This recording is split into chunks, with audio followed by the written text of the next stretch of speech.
आज हम model practice set 7 solve करेंगे बीपीएससी टीआरई 3.0 के लिए 1 to 5 बीपीएससी पीआरटी टीआरई। तो जैसे कि इसमें पहले हम मैथ सॉल्व करेंगे। मैथ का पहला क्वेश्चन देख लीजिए। मैथ और रीजनिंग कह रहा है कि यदि किसी गोले का व्यास 21 सेंटीमीटर है तो उसका आयतन क्या होगा। इसमें देखिए गोले का व्यास दिया है, ठीक है। तो हम गोले की त्रिज्या r बराबर होता है। तो यहाँ देखो गोले की त्रिज्या r बराबर हो जाएगा कितना, जैसे 21 व्यास का आधा हो जाएगा यानी कि 21/2 सेंटीमीटर। अब इसमें कहा है कि गोले का आयतन का फार्मूला होता है 4/3 पाई r³। यहाँ हो जाएगा 4/3, पाई का मान होता है 22/7 इंटू r³। r का मान कितना दिया है 21/2, तो 21/2 गुणे 21/2 गुणे 21/2। अब इसको सॉल्व कर लीजिए। 7 त्रिक 21 और यहाँ पे 2 11 22 और यहाँ से 3 एकम 3, तो यहाँ पे 2 दूनी 4, यहाँ पे 2 कट गया। तो यहाँ पे कितना हो जाएगा, जब इसको गुणा करा लोगे 11 मतलब 21 गुणे 21, 21 के सेम 441 गिरे हम 48 सेंटीमीटर हो जाएगा इसका आंसर, ठीक, सेंटीमीटर क्यूब। तो इसका आंसर सेकंड वाला हो जाएगा। अगला है कि यदि कह रहा है किसी सिलेंडर की ऊंचाई 10 सेंटीमीटर तथा इसके आधार की त्रिज्या 3 मीटर हो तो सिलेंडर का आयतन कितना होगा। तो देखो यहाँ ऊंचाई दिया है और त्रिज्या 3 सेंटीमीटर दिया है। आपको पता है कि बेलन का आयतन, ठीक है, आयतन पूछा है, सिलेंडर एक बेलन ही तो है। तो बेलन का आयतन होता है पाई r स्क्वायर एच। क्या होता है पाई r स्क्वायर एच। पाई का मान रख दीजिए 22/7। r बराबर 3 दिया है तो 3 का स्क्वायर यानी कि 3 × 3 और ये इंटू एच की वैल्यू कितनी दी है,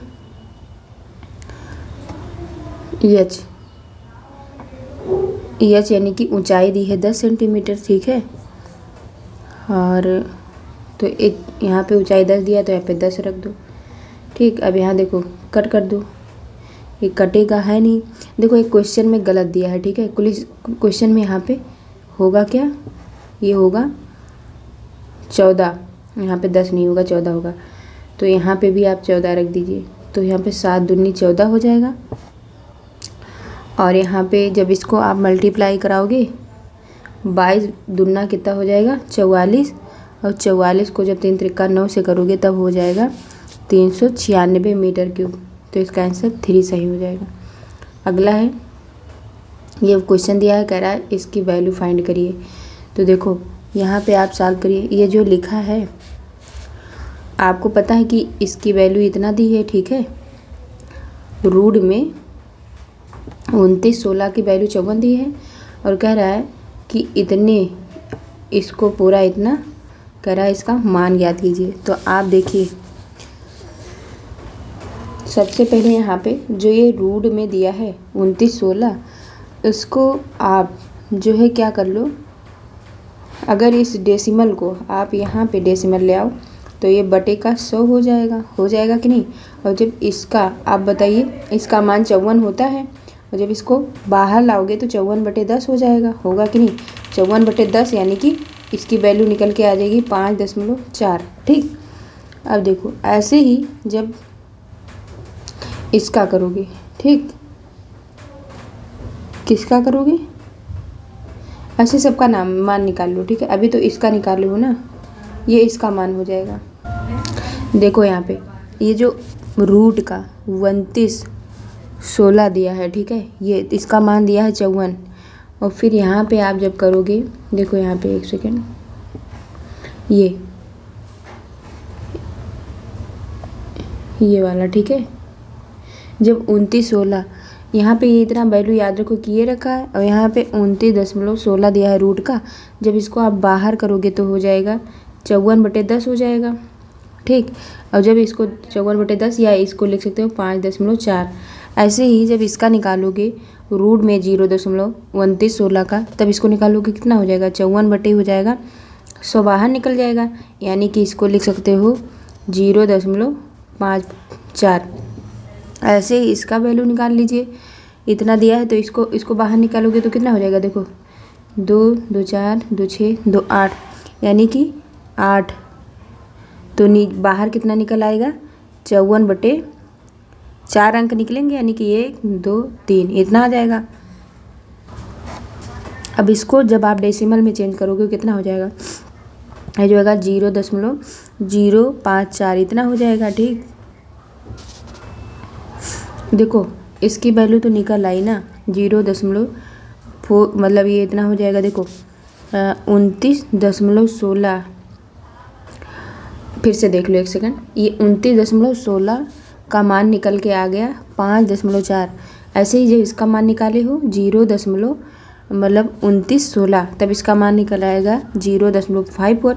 अब इसका निकालोगे जब, तब इसमें क्या हो जाएगा, इसकी वैल्यू निकल के आ जाएगी 54 यहाँ पे कितना है 2 2 4 2 6, तो यानी कि 54 आ जाएगा, 3 0 बाहर निकल आएगा। ठीक, और जब इसको आप डेसिमल में चेंज करोगे तो हो जाएगा 0.054। अब इसको निकालो। ठीक है, इसको निकालोगे तब इसमें कितना हो जाएगा, देखो 0.00 कितने जीरो है, 1 2 3 4। ठीक, तब यहाँ पे अब इसको बाहर निकालोगे तो कितने जीरो हो जाएंगे, 4 0 निकल के आ जाएंगे। ठीक, एक यहाँ और बढ़ा दो, 4 0 निकालोगे। अब इसको डेसिमल में चेंज करोगे तो क्या हो जाएगा, 0.0, फिर यहाँ पे एक और 0 लगाओ, फिर 4 हो जाएगा। अब इसको जब योग करोगे सबका तो यहाँ पे कितना आया है 5.4। ठीक, और प्लस यहाँ पे कितना आया है 0.54, तो यहाँ पे 0.54 प्लस यहाँ पे कितना आया है जो है, अब इसका मान निकालिए। ठीक है, ये इसका मान कितना आया है 0.054, फिर इसकी वैल्यू कितनी आई है 0.0054। अब जब इसको जोड़ोगे तो आ जाएगा 5.9994, ये आंसर हो जाएगा। यानी कि इसमें ऑप्शन में सेकंड वाला सही हो जाएगा। ठीक, दिख नहीं रहा होगा आप लोग को, एक सेकंड, ये तो कौन सा सही हो जाएगा, सेकंड वाला। ठीक, अगला है कि एक क्वेश्चन दिया है, इतना कह रहा है कि 13 32 4 डिवाइड बाई 145 बराबर 919 हो, तो कह रहा है इतने का मान क्या होगा। तो देखो यहाँ पे पहले आप ये जो जितना लिखा है ये, ठीक है, इतना ये दिया है, तो अगर आप जो है इसको 145 से इसको अगर कट करोगे तो यहाँ आ जाएगा कितना, 91.9 आ जाएगा। ठीक, इतना हो जाएगा। और फिर इसके बाद में जो 13 कितना दिया है यहाँ पे 13 32, देखो अगर इसको लिखोगे क्या, यहाँ पे इसको लिख सकते हो 13। ठीक है, इसको डिवाइड किए, देखो फिर से देख लो, एक सेकंड लगेगा, इसको हटाओ यहाँ से। आपको क्या करना है कि देखो पहले लिखोगे 13 32, अरे महाराज, देखो 13 32 4 डिवाइड बाई 145, जब इसको डिवाइड करोगे तो आ जाएगा 91.9।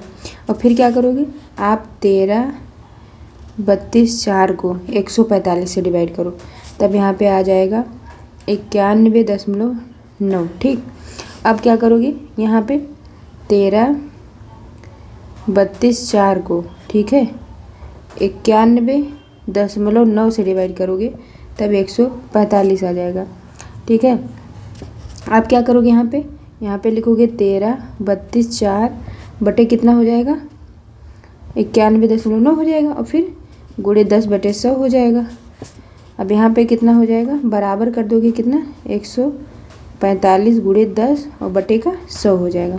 अब जब इसको सॉल्व करोगे तब आ जाएगा 14.5। ठीक, तो इसीलिए इसका आंसर कौन सा हो जाएगा, सेकंड वाला 14.5 हो जाएगा। ठीक, तो अब अगला देखते हैं। अगला क्वेश्चन है कि कह रहा है कि एक किसी त्रिभुज की भुजाओं का अनुपात 3 2:5 है तथा इसकी परिमिति जो है 80 सेंटीमीटर है, तो सबसे छोटी भुजा की लंबाई क्या होगी। तो यहाँ पे देखो, पहले आप मान लीजिए कि त्रिभुज की भुजाएं 3x, ठीक है, इसको मान लीजिए क्या 3x और क्या 2x और 5x इतना है। अब परिमाप जब निकालोगे, क्या करें, त्रिभुज यानी कि परिमाप निकालोगे, परिमाप बराबर क्या हो जाएगा, तीनों का योग हो जाएगा, यानी कि 2x 3x और 5x। जब इसको ऐड करोगे तो परिमाप इसका कितना दिया है, 80 दिया है, तो हो जाएगा परिमाप जब ऐड करोगे तो 10, x बराबर कितना हो जाएगा, दिया कितना है 80 हो जाए, 0 0 कट कर दो, x बराबर आ जाएगा 8। अब कह रहे हैं सबसे छोटी भुजा, सबसे छोटी भुजा इसमें से क्या है 2 है, तो 2 में 8 से गुणा कर दो तो हो जाएगा 16, इसीलिए इसका आंसर सेकंड हो जाएगा 16। अगला कह रहा है इसका मान याद कीजिए, बहुत से ईजी है, आप लोग लगा लीजिएगा, कुछ करना ही नहीं है, नीचे से आप सॉल्व करते चले जाओ। तो देखो पहले इसको इतना सॉल्व करोगे तब कितना हो जाएगा, 5 एकम 5 4 9/5 हो जाएगा, और 9/5 अब ये ऊपर जो है ये, फिर इसको जब ऊपर ले जाओगे तब यहाँ पे क्या हो जाएगा, फिर इसको सॉल्व करोगे तो हो जाएगा 1 + 2 कितना हो जाएगा 1 प्लस, और ये हो जाएगा 5/3, क्योंकि यहाँ पे जब आप लिखोगे कितना, ये इतने का हो जाएगा 1 + 3/9 अपान का 5 हो जाएगा। तो इसको जब कट करोगे तो यहाँ से जो है ये कट जाएगा, 3 × 3 = 9, तो इसीलिए जो ये 5 ऊपर चला जाएगा तो हो जाएगा 5/3। अब जब इसको सॉल्व करोगे 1 + 2/1 + 5/3, इसको सॉल्व करोगे तो कितना हो जाएगा 1 + 2 बाई ये 3 एकम 3 और 5 3 8, 8/3 हो जाएगा, 8/3। अब इसको सॉल्व करोगे तो कितना 2 चौका 8 हो जाएगा, तो ये कितना हो जाएगा 1 प्लस अगला हो जाएगा 3/4। अब 4 एकम 4 3 7/4, ये इसका आंसर हो जाएगा छठा, ये ठीक है, ये आ जाएगा 7/4। अगला कह रहा है इसकी वैल्यू निकालिए। तो इसको सॉल्व करने के लिए आप क्या करोगे, ऊपर जो है यहाँ पे दिया है इतना, तो ऊपर जब आप गुणा करोगे, ठीक है, ये 3 3 3 3 3 मतलब ऐसे, तो यहाँ पे क्या हो जाएगा, इसको सॉल्व करोगे तो देखो यहाँ से कट करोगे, 3 दूनी 6, 3 दूनी 6, 3 दूनी 6, और फिर 4 दूनी 8, 4 दूनी 8, 4 दूनी 8, तो ये इतना आ गया। यानी कि जब लिखोगे इसको तो क्या हो जाएगा 1/2 × 2 × 2 × 0 2 × 0 2 डेसिमल में मतलब रहेगा इंटू 0.2, इतना हो जाएगा। अब ऊपर क्या हो जाएगा, देखो जितने डेसिमल लगे हैं, एक यहाँ लगा है, एक यहाँ लगा है, एक यहाँ, 3 डेसिमल है, तो ऊपर 3 0 हो जाएंगे, और बटे 2 दूनी 4 दूनी 8 दूनी 16 दूना 32 दूना 64, तो इसलिए 64, 1000/64 आ जाएगा। अब जब इसको कट करोगे 64 को, तो 8 × 8 = 64, 8 से कट करो तो 125/8 हो जाएगा, फर्स्ट ऑप्शन। अगला कह रहा है कि किसी संख्या का 2/5 भाग 24 है, तो उस संख्या का 3/4 भाग क्या होगा। तो देखो पहले मान लो संख्या x है, तो संख्या x है तो 2/5 का x बराबर कितना दिया है 24। अब यहाँ से x की वैल्यू निकालोगे तो हो जाएगा 60। अब कह रहा है 60 का 3/4 बराबर कितना हो जाएगा 3/4 × 60। जब इसको सॉल्व करोगे कितना हो जाएगा, इसको कट करोगे तो आ जाएगा 45, इसका आंसर हो जाएगा, यानी कि सेकंड ऑप्शन सही हो जाएगा।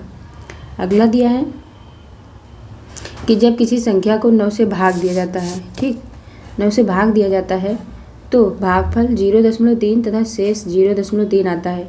यदि किसी संख्या को 6 से, उसी संख्या को 6 से भाग दिया जाता है तो शेष जो है 0 आए, तो भागफल क्या होगा। आपको पता है कि संख्या अगर निकालना होता है तो उसका फार्मूला होता है भाजक गुणे भागफल प्लस शेषफल। तो यहाँ जो है भाजक क्या दिया है 9 दिया है, और गुणे भागफल कितना दिया है 0.3 दिया है, और प्लस क्या है शेषफल यानी कि 0.3। इसको यहाँ पे संख्या बराबर, ठीक, तो संख्या बराबर क्या आ जाएगा, इसको मल्टीप्लाई करा लो और जोड़ दो तो आ जाएगा 3। ठीक है,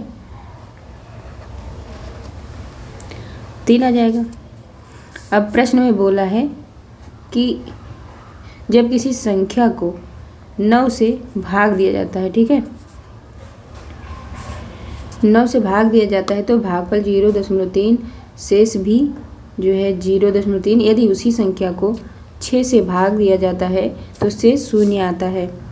0 आए तो भागफल क्या होगा, तो देखो यहाँ पे क्या हो जाएगा, ये 3 इक्वल टू कह रहा है 6 इंटू भागफल और प्लस शेषफल हो जाएगा। अब यहाँ पे क्या हो जाएगा, 3 दिया है, 3 बराबर हो जाएगा 6 और गुणे क्या हो जाएगा भागफल। ठीक है, इतना हो जाएगा। अब जब है इसको भागफल बराबर निकालोगे, भागफल बराबर होगा 3/6, यानी कि जब इसको करोगे डिवाइड तब 0.5 हो जाएगा। तो यही इसका आंसर हो जाएगा 0.5। देखिए डिटेल में पढ़ाने का समय है नहीं, इसलिए जो नहीं जानते हैं उसको कोई अलग चैप्टर बाद में पढ़ाएंगे। अगला क्वेश्चन दिया है कि यदि चीनी का मूल्य 20% बढ़ जाए तो उपभोग कितने प्रतिशत कम कर दिया जाए ताकि खर्च में कोई बढ़ोतरी ना हो। तो इसमें पूछा है प्रतिशत कमी। ठीक है, अभीष्ट प्रतिशत कमी कितना हो जाएगा, परसेंटेज बराबर फार्मूला क्या होता है, 100 into A upon 100 plus a percentage होता है। तो यहाँ परसेंटेज बराबर क्या हो जाएगा 100, ठीक है, इंटू कितना दिया है, कितना बढ़ जाए 20%, तो यहाँ 20 रख दीजिए और बटे कितना हो जाएगा 100, और कह रहा है 20% बढ़ जाए और उपभोग कितने प्रतिशत कम कर दिया जाए। तो यहाँ भी प्लस हो जाएगा 20 और प्रतिशत, तो यहाँ पे कितना हो जाएगा 100 गुणे का 20 और बटे 120। ठीक, तो यहाँ पे हो जाएगा 120। अब जब इसको कट करोगे 0 0 कट जाएगा, 2 छक 12, ठीक है 6 हो जाएगा। जब इसको कट करोगे यानी कि 16 सही 2/3 आ जाएगा, कितना 16 सही 2/3 प्रतिशत इसका आंसर हो जाएगा। देखो थर्ड ऑप्शन सही हो जाएगा। ठीक, ये हो जाएगा 16 सही 2/3। अगला क्वेश्चन है, कह रहा है कि 9 सेंटीमीटर त्रिज्या वाले ठोस तांबे के गोले को पिघलाकर 0.3 सेंटीमीटर की त्रिज्या का कितना लंबा तार खींचा जा सकता है। तो देखो बेलन का आयतन बराबर हो जाएगा गोले का आयतन। तो बेलन का आयतन का फार्मूला क्या होता है, पाई r² और बराबर गोले का आयतन क्या होता है 4/3 पाई r³। यहाँ पे स्मॉल r ले लिए हो तो यहाँ कैपिटल R। अब देखो यहाँ पे कितना हो जाएगा, अगर यहाँ से सॉल्व करोगे तो ये देखो पाई और पाई कैंसिल हो जाएगा। ठीक, और यहाँ से जो है देखो यहाँ पे देखो पहले करा गोले को पिघला के इतना सेंटीमीटर 0.3 सेंटीमीटर त्रिज्या दिया है, तो यहाँ पे 0.3 का स्क्वायर इंटू कितना हो जाएगा h और बराबर यहाँ 4/3। ठीक, 4/3 इंटू इधर का कितना दिया है जो है ये 9 सेंटीमीटर त्रिज्या दिया है, तो 9 इंटू 9 हो जाएगा और इंटू 9। जब यहाँ h की वैल्यू निकालोगे तो होगा 4 गुणे 9 गुणे 9 गुणे का 9 और बटे कितना हो जाएगा, बटे हो जाएगा 3 गुणे 0.3 गुणे 0.3। यहाँ सॉल्व करोगे h बराबर कट करोगे इसको इससे तो आ जाएगा 108 मीटर। तो इसका आंसर 108 हो जाएगा। फिर अगला क्वेश्चन है कि यदि किसी गोले का पृष्ठ क्षेत्रफल 154 वर्ग मीटर है तो उसका व्यास कितना होगा। ठीक, तो पहले मान लीजिए कि गोले का क्षेत्रफल का फार्मूला क्या होता है 4 पाई r²। कितना होता है गोले का क्षेत्रफल बराबर होता है 4 पाई r²। अब देखो और बराबर इस किसके दिया है 154 दिया है, या यहाँ पे दिया है। ठीक है, दिखेगा नहीं आपको, यहाँ पे दिया है 154। तो यहाँ पे काट कर दीजिए तो क्या हो जाएगा, यहाँ पे हो जाएगा 4 गुणे 22/7 गुणे r² और बराबर 154। अब यहाँ से जब आर की वैल्यू फाइंड करोगे तो हो जाएगा 7/2 मीटर। अब ब्यास पूछा है, ब्यास बराबर क्या हो जाएगा, ब्यास बराबर हो जाएगा 2 गुणे 7/2 बराबर 7 मीटर। ठीक, ये इसका आंसर हो जाएगा, सेकंड वाला ऑप्शन सही हो जाएगा। अगला दिया है कि एक कपड़े का टुकड़ा 2 मीटर लंबा है। कितना मीटर लंबा है, 2 मीटर। कह रहा है धोने पर वो 0.5 मीटर प्रतिशत सिकुड़ता है, धोने के बाद उस कपड़े की लंबाई होगी। तो कपड़े की लंबाई 2 मीटर दी है और सिकुड़न कितना दिया है, सिकुड़न का प्रतिशत कितना दिया है 0.5%। ये देखो यहाँ पे है।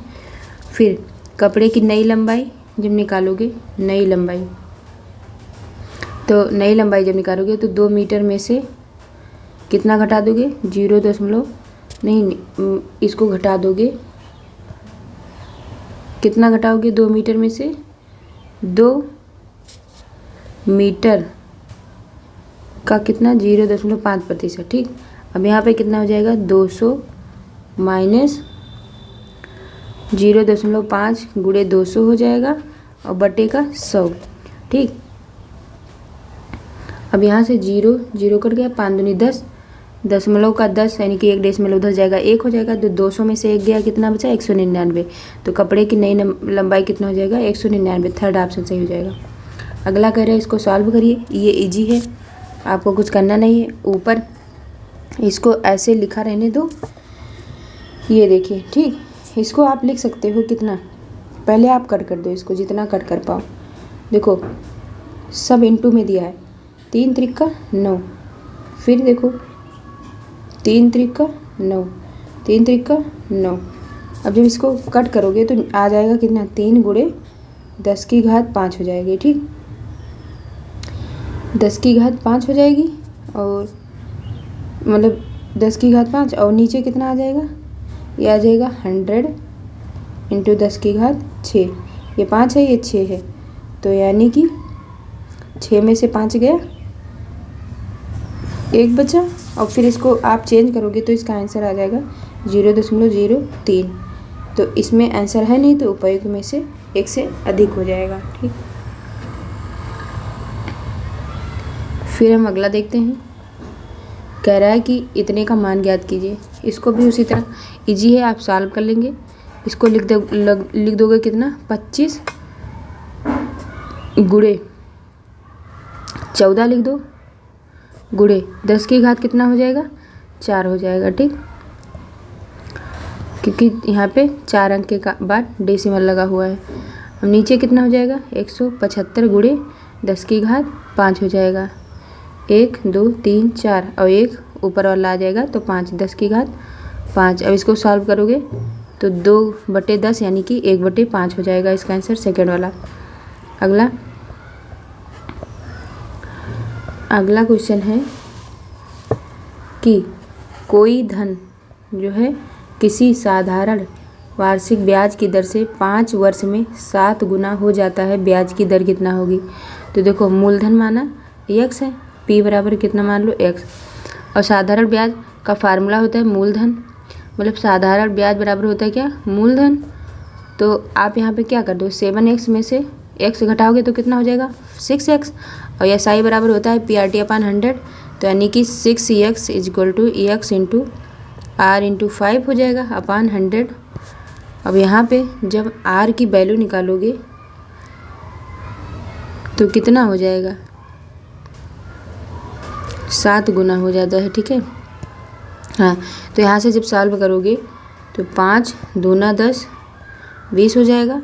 जब x बराबर, यहाँ पे x दिया है, x से कट जाएगा, तो यानी कि R बराबर हो जाएगा कितना, 6 दूना 12 यानी कि 12% हो जाएगा। ठीक, इसका आंसर आ जाएगा थर्ड, 12%। अगला है कि 2 बराबर धन अलग अलग बैंकों में प्रत्येक 15 वार्षिक साधारण ब्याज की दर से जो है 3/1/2 वर्ष तथा 5 वर्ष के लिए जमा किए गए हैं। यदि दोनों के ब्याज का अंतर दिया है 144 रुपये, तो प्रत्येक धन है। तो देखो यहाँ पे क्या क्वेश्चन दिया है, पहले आप हमेशा जो है मूलधन को मान लिया करिए, चाहे p ही कहिए चाहे x कह दीजिए। ठीक है, तो यहाँ से हो जाएगा, देखो यहाँ पे मान लो कि माना मूलधन x है, ठीक। अब कह रहा है अंतर, देखो अंतर हो जाएगा, एक हो जाएगा PR1T1 अपान 100 और माइनस PR2 मतलब PR2T2 अपान 100। तो देखो अंतर दिया है, कितना दिया है, अंतर दिया है 144, तो यहाँ पे लिख लो, ठीक है। देखो अंतर दिया है 144, तो यहाँ 144 हो जाएगा, ठीक है, बराबर x का कितना दिया है, देखो x का यहाँ पे दिया है 15%, ठीक है, ये 15 दिया है, तो x का 15 इंटू कितना दिया है, ब्याज की दर से 5 वर्ष, तो यहाँ पे 5 कर दो, बटे का हो जाएगा 100 और माइनस कितना हो जाएगा x का, फिर कह रहा है कितना, x का कह रहा है बैंकों में 2 अलग अलग है ना, तो यहाँ भी 15 इंटू दूसरे का कह रहा है कि 15 दर से 3 दूनी 6, 3 दूनी 6, 1 7 हो जाएगा, तो ऊपर 7 हो जाएगा, नीचे 2 से मल्टीप्लाई कराओगे 100 में तो 200, ठीक। अब कुछ नहीं करना है आपको, देखो मैं आपको केवल बता दूंगी, सॉल्व आप खुद कर लीजिए। अब जैसे यहाँ पे इतना दिया है तो इस इक्वेशन को नहीं सॉल्व कर पाओगे, तो यहाँ से आप सॉल्व करके x की वैल्यू निकाल लीजिएगा। x की वैल्यू आ जाएगी 640, क्योंकि इतना ना स्पेस है और ना ही इतना टाइम बचा है, इसीलिए मैं एक एक करके नहीं, बस मैं बता दूंगी, समझा दूंगी और ये खुद आप इतना कर सकते हो। अब इसको यहाँ से x की वैल्यू निकाल लीजिएगा, तो आ जाएगा 640 और x को ही मूलधन माने हो, x बराबर p है, तो इसीलिए इसका आंसर हो जाएगा 640। अगला है कि कह रहा है कि 14 सेंटीमीटर भुजा वाले एक वर्ग के अंदर खींचे जा सकने वाले सबसे बड़े वृत्त का क्षेत्रफल क्या होगा। तो देखो अगर कोई वृत्त लोगे, ठीक है, कह रहा है 14 सेंटीमीटर, ठीक। अब यहाँ पे कह रहा है कि एक मतलब 14 सेंटीमीटर भुजा वाले एक वर्ग, अब कह रहा है 14 सेंटीमीटर का एक वर्ग ले लो, ये वर्ग मान लो, ठीक है, वर्ग ले लिए जिसकी सभी भुजाएं 14 सेंटीमीटर है, ठीक है। अब कह रहा है कि वर्ग के अंदर खींचे जा सकने वाले सबसे बड़े वृत्त का क्षेत्रफल, मान लो इसको A, इसको B, इसको C, इसको D, ठीक, इतना ये पूछ रहा है। अब यहाँ से आप निकालोगे, जो अगर कह रहा है 14 सेंटीमीटर भुजा वाले एक वर्ग, तो यहाँ पे अगर 14/2 करोगे तो हो जाएगा 7 सेंटीमीटर, ठीक। 7 सेंटीमीटर, आपको पता है वृत्त का क्षेत्रफल होता है πr², पाई की मतलब πr² वृत्त का क्षेत्रफल होता है, ठीक है। πr², पाई का मान रखोगे 22/7 गुणे r की वैल्यू कितना निकल के आ गई, जैसे ये सेंटीमीटर भुजा है, भुजा मतलब d मतलब व्यास, और व्यास का आधा त्रिज्या, तो 14 का आधा 7 हो जाएगा, इंटू हो जाएगा 7 का स्क्वायर, 7 इंटू 7, 7 7 कट जाएगा, 22 7 154, यानी कि इसका आंसर हो जाएगा 154 सेंटीमीटर स्क्वायर। अगला कह रहा है कि कोई धन साधारण वार्षिक ब्याज की दर से 4 वर्ष में 2 गुना हो जाता है, तो वो स्वयं का 8 गुना हो जाएगा। तो यहाँ पे देखो, जैसे आप मान लो, फिर यहाँ पे भी मूलधन हमेशा x आपको मानना है, और यहाँ पे आपको फार्मूला पता है, a बराबर होता है p + PRT अपान 100। तो a कितना दिया है, कह रहा कोई धन साधारण वार्षिक ब्याज की दर से 4 वर्ष में 2 गुना, तो ये 2 हो जाएगा, ठीक। a बराबर 2x दिया है, 2 मूलधन मतलब x, और प्लस कह रहा है, प्लस नहीं हो जाएगा, देखो यहाँ पे 2x इक्वल टू कितना हो जाएगा, ax plus ax into x PRT हो जाने कि r हो जाएगा, इंटू t का मतलब कितना करा 4 वर्ष में, तो 4 हो जाएगा अपान 100। अब यहाँ से जब आप r की वैल्यू निकालोगे, देखो यहाँ पे हाँ r बराबर निकालोगे, देखो ये r की वैल्यू निकालोगे तो यहाँ से सॉल्व कर लीजिएगा, r बराबर हो जाएगा 25, और अब क्या कह रहा है 8 गुना हो जाएगा, तो स्वयं का 8 गुना, तो 8x इक्वल टू कितना हो जाएगा, ax प्लस वही से फिर कर दो ax into 25 into T upon कितना हो जाएगा 100। अब यहाँ से आप लोग जो है देखो इसको सॉल्व करो तो क्या हो जाएगा, इसको सॉल्व करोगे तो हो जाएगा 7x इक्वल टू हो जाएगा t इंटू एक्स अपान 4। अब यहाँ से x और x कट जाएगा और p बराबर कितना हो जाएगा 7 28, तो 28 वर्ष हो जाएगा। तीसरा ऑप्शन सही हो जाएगा। अगला कह रहा है 10,000 रुपये मूल्य के एक घोड़े को जो है 10% हानि पर यक्स द्वारा वाई। क्वेश्चन नंबर 20 है कि 10,000 रुपये मूल्य के एक घोड़े को 10% हानि पर यक्स द्वारा वाई को बेचा गया। वाई ने 10% के लाभ पर फिर यक्स को बेचता है तो वाई को लाभ होगा। तो देखो यहाँ घोड़े का जो क्रय मूल्य, यानी कि ये घोड़े का क्रय मूल्य मतलब सीपी हो जाएगा 10,000 रुपये। हानि दिया है 10%, ठीक है। कह रहा है कि हानि, ये 10% घोड़े को इतने प्रतिशत हानि पर बेचा जाता है। अब यहाँ से सॉल्व करें। यहाँ पे इतना हो गया। अब हम जानते हैं कि विक्रय मूल्य बराबर होता है क्रय मूल्य और फिर ब्रैकेट में फार्मूला होता है 1 माइनस हानि % अपान 100 होता है। तो विक्रय मूल्य बराबर यहाँ निकाल लीजिए। यहाँ पे देखो विक्रय मूल्य बराबर हो जाएगा, यानी कि ESP बराबर हो जाएगा, दिया है 10,000 तो 10,000 हो जाएगा, ठीक, इंटू 1 माइनस कितना दिया है 10, तो 10 अपान हो जाएगा 100। अब जब इसको सॉल्व करोगे तो हो जाएगा 10,000, ठीक, इंटू यहाँ कितना 100 में से 10 गया 90/100, यहाँ से 2 जीरो हटा दीजिए। अब हो गया यहाँ पे कितना 9,000 रुपये। अब कह रहा है वाई का विक्रय मूल्य कितना हो गया, वाई का विक्रय मूल्य 9,000 हो गया, ये वाई का हो गया। अब कह रहा है कि वाई यक्स को घोड़ा 10% लाभ पर बेचता है, तब कितना हो जाएगा 9,000 प्लस 9,000 का कितना 9,000 का 10%, 10% मतलब 10/100। अब यहाँ से आप जब सॉल्व करोगे ये 2 जीरो यहाँ से कट जाएगा और यहाँ 900 यहाँ पे 9,000, तब इसको ऐड करोगे तो 9,900 हो जाएगा। अब वाई को प्राप्त लाभ, तो वाई को प्राप्त लाभ हो जाएगा मतलब 9,900 रुपये और माइनस कितना हो जाएगा 9,000 हो जाएगा। अब वाई को प्राप्त लाभ कितना हो जाएगा, घटाओगे तो हो जाएगा 900 रुपये। यही आंसर हो जाएगा, ठीक, ये थर्ड ऑप्शन। अगला है 21वां, कह रहा है कि व्यंजक cosec 75 degree plus theta minus sec 15 degree minus theta और minus tan 55 degree plus theta plus cot 35 degree minus theta का मान ज्ञात कीजिए। तो यहाँ पे आप सॉल्व कर लीजिए। यहाँ पे दिया है कौसेक थीटा 75 प्लस थीटा, यहाँ पे माइनस सेक 15 माइनस थीटा और इतना दिया है। अब यहाँ पे इसी को ऐसे लिखिए, इसका ये लिख लीजिए इधर, ठीक है। पहले लिख लीजिए यहाँ पे कितना दिया है, देखो एक सेकंड,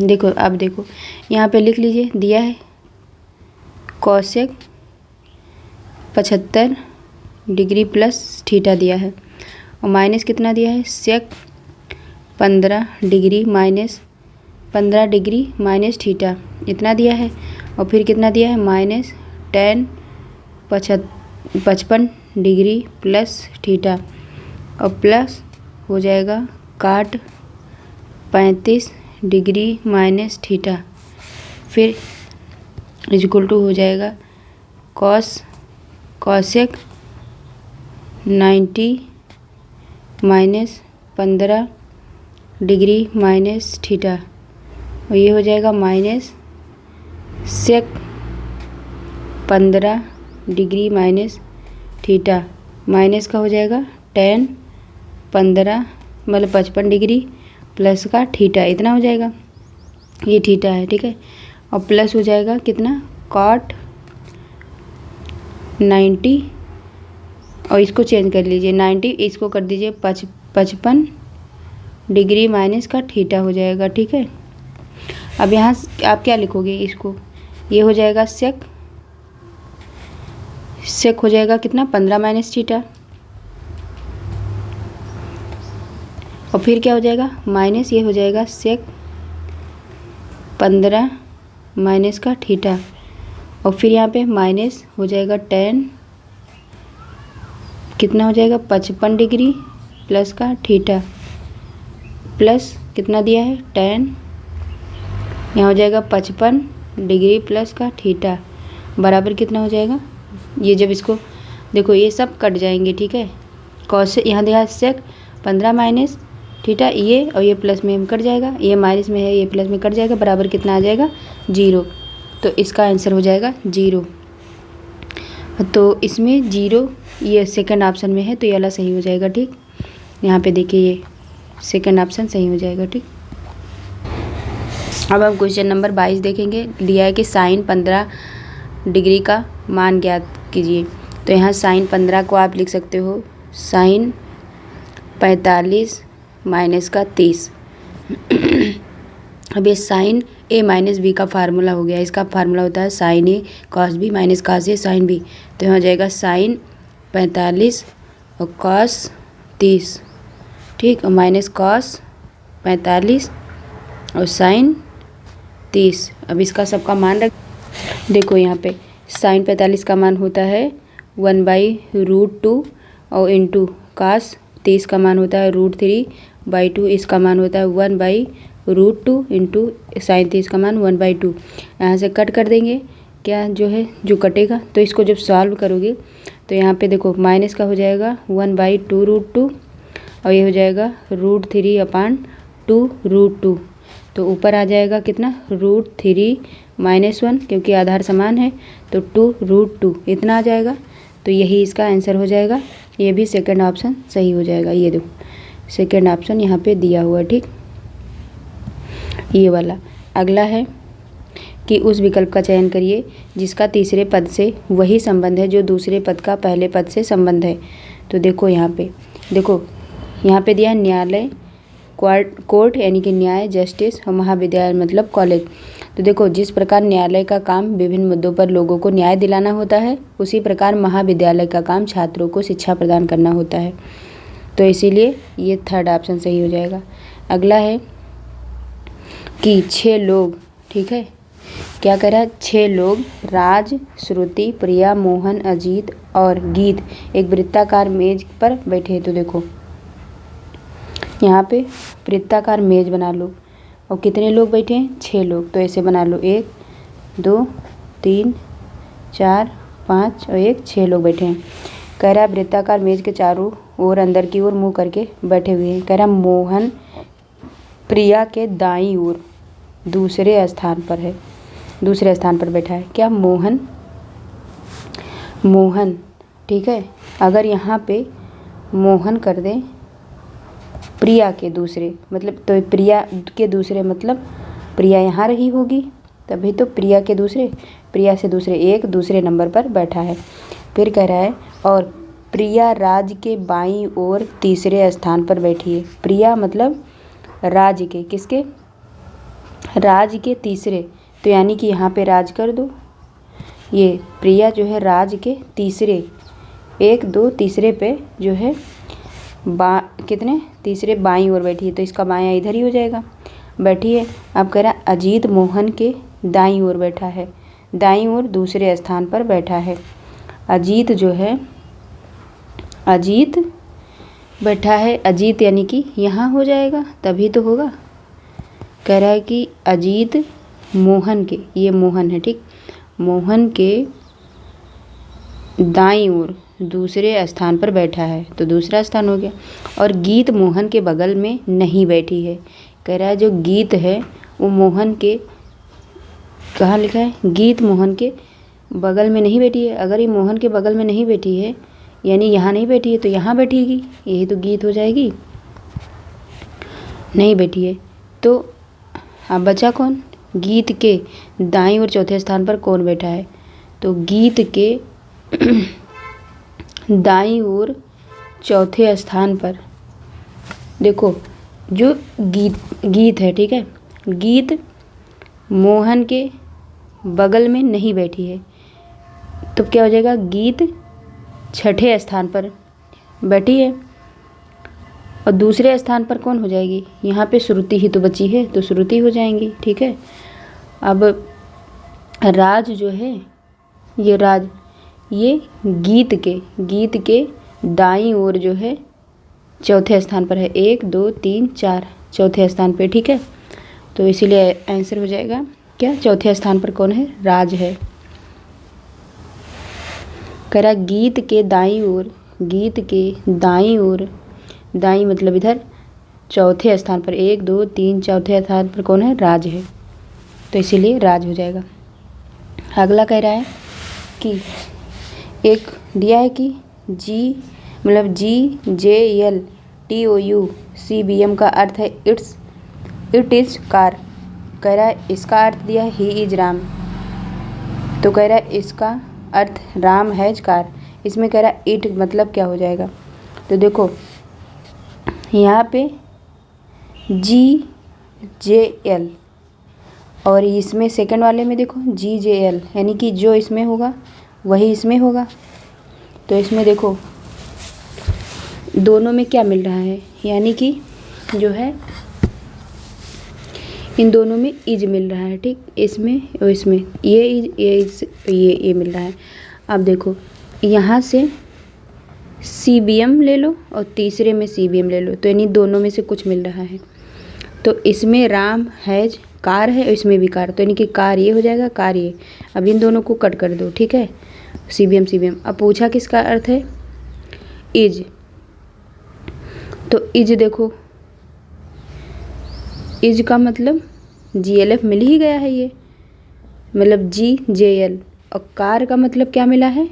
कार का मिल गया है CBM और इट बचा है, तो इट किस में है? इट ये बचा है, तो इट में इसका क्या हो जाएगा? इट का यही बच जाएगा TUO, तो इसीलिए इसका आंसर TOU हो जाएगा, ठीक। ये देखिए आंसर हो जाएगा सेकंड वाला। अगला कह रहा है कि यदि समरूप त्रिभुज ABC और PQR में BC बर अपान QR इक्वल टू 1/5 है, तो कह रहा है एरिया ऑफ त्रिभुज PQR अपान एरिया त्रिभुज BCA का मान ज्ञात कीजिए। यहाँ पे दिया है BC, क्या दिया है? BC अपान QR 1/3, यहाँ हो गया। अब Q अपान अगर हम BC कर दें तो 3/1 हो जाएगा।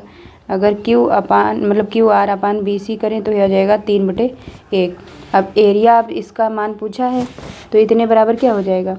देखो एरिया त्रिभुज PQR अपान हो जाएगा एरिया त्रिभुज BCA, ठीक, इक्वल टू हो जाएगा QR का स्क्वायर अपान हो जाएगा BC का स्क्वायर, ठीक। अब यहाँ पे इसका मान दिया है 3, इसका दिया है 1, स्क्वायर हो जाएगा 1 का स्क्वायर, 3 3 9, 9/1 यानी कि 9 हो जाएगा इसका आंसर। फर्स्ट ऑप्शन सही हो जाएगा। अगला 27 नंबर का क्वेश्चन है, कह रहा है कि यदि किसी समबाहु त्रिभुज की प्रत्येक भुजा की लंबाई कह रहा है 2⁴ मतलब √3 है, ठीक, तो इस त्रिभुज का क्षेत्रफल कितना होगा? तो समबाहु त्रिभुज के प्रत्येक भुजा की लंबाई कितनी दी है? इतना दिया है। अब जो है त्रिभुज का क्षेत्रफल का फार्मूला होता है √3/4 भुजा स्क्वायर, तो यहाँ पे √3/4 भुजा के मान कितना दिया है? दिया है 2⁴ √3 का स्क्वायर। जब इसको आप सॉल्व करोगे तो हो जाएगा √3/4 इंटू क्या हो जाएगा? यहाँ पे हो जाएगा क्या? ये हो जाएगा 2, यानी कि यहाँ पे 4 हो जाएगा, ठीक, इंटू 3 की पावर कितना हो जाएगा? 1/4 इंटू 2 इतना हो जाएगा, ठीक, 3 की पावर 1/4 हो जाएगा इंटू 2 हो जाएगा। अब इसको जब सॉल्व करोगे, यहाँ पे इसको सॉल्व करोगे तो आंसर हो जाएगा कितना? √3 इंटू 3 हो जाएगा, ठीक। तो इसका आंसर आ जाएगा निकल के 3 सेंटीमीटर स्क्वायर। सॉल्व कर लेंगे कट पिट के। फिर देखो अगला क्वेश्चन है, कह रहा है यदि एक दिए गए विकल्पों में से उस संख्या का चयन कीजिए जो नीचे दी गई संख्याओं की समान विशेषता रखती है। तो यहाँ पे दिया है देखो 29, 43, 59, 53 जो है 89, ये सब संख्याएं क्या हैं? अभाज्य हैं। और जो विकल्प दिए हैं 81, 79, 96, इसमें से एक 79 ऐसी मतलब एक अभाज्य संख्या है, लेकिन ये तीनों जो है ये और ये सब भाज्य हैं, इसीलिए यही एक अभाज्य, तो इसलिए 79 सही हो जाएगा। अगला है, कह रहा है कि यदि किसी कूट भाषा में, ठीक है रुक जाओ एक सेकंड, कह रहा है कि कूट भाषा में जो है पासपोर्ट को इतना लिखा जाता है, तो उसी कूट भाषा में कह रहा है डोमिनेंट को क्या लिखा जाएगा। तो देखो अगर यहाँ पे P में +2 करोगे तो R हो जाएगा, ऐसे ही A में +2 करोगे तो C हो जाएगा, S में +2 करोगे तो यहाँ पे U हो जाएगा। देखो P का R हो जाएगा, A का C, S का U, S का U। और फिर अब इधर साइड में क्या करोगे, ये इसका हो गया, और फिर P में -2 करोगे तब N हो जाएगा, ठीक। और Q में मतलब O में -2 करोगे तब M हो जाएगा, और R में -2 करोगे, सब -2 करोगे तो यहाँ P हो जाएगा, और T में -2 करोगे तब R हो जाएगा, ठीक।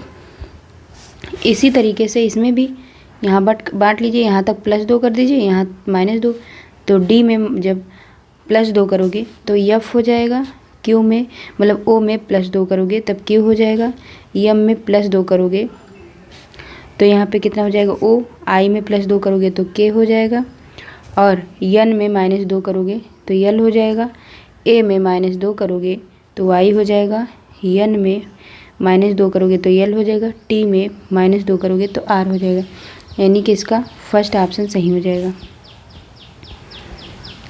अगला क्वेश्चन है कि यदि sin theta plus cos theta मतलब sin theta plus cosec theta equal to 2, तो sin की पावर 8 थीटा माइनस cosec की पावर 8 थीटा का मान ज्ञात कीजिए। तो देखो यहाँ पे दिया है sin theta plus cosec theta को क्या लिख सकते हो, 1/sin थीटा इक्वल टू हो जाएगा 2 लिखा है। अब इसी को सॉल्व कर लीजिए, हो जाएगा sin स्क्वायर थीटा प्लस का 1, और ये जो अपान नीचे जो sin थीटा आएगा वो उधर जाएगा तो हो जाएगा 2 sin थीटा। अब ये हो जाएगा sin स्क्वायर थीटा, और ये 2 sin थीटा इधर आएगा तो माइनस का 2 sin थीटा हो जाएगा, और ये प्लस का 1 इक्वल टू 0। अब ये फार्मूला हो गया, किसका हो गया, sin थीटा -1 का होल स्क्वायर, sin थीटा -1 का होल स्क्वायर फार्मूला हो गया। अब जब इसको sin थीटा -1 इक्वल टू 0 और sin थीटा इक्वल टू हो जाएगा 1, और आपको पता है कि cosec थीटा बराबर होता है 1/sin थीटा, तो इसीलिए यहाँ पे रख दोगे क्या, cosec थीटा बराबर होता है 1/sin थीटा, ठीक। तो sin थीटा बराबर 1/cosec थीटा, यानी कि यहाँ पे क्या हो जाएगा 1/1, यानी कि 1 हो जाएगा, ठीक।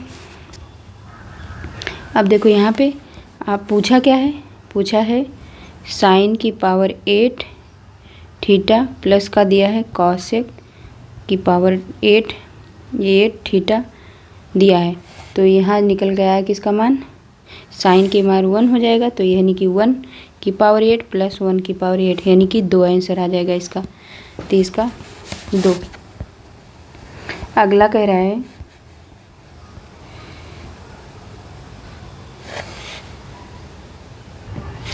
अगला क्वेश्चन है 31 कि सोहन की ओर इशारा करते हुए राहुल ने कहा, सोहन मेरी पत्नी की बेटी का पति है, सोहन का राहुल से क्या संबंध है।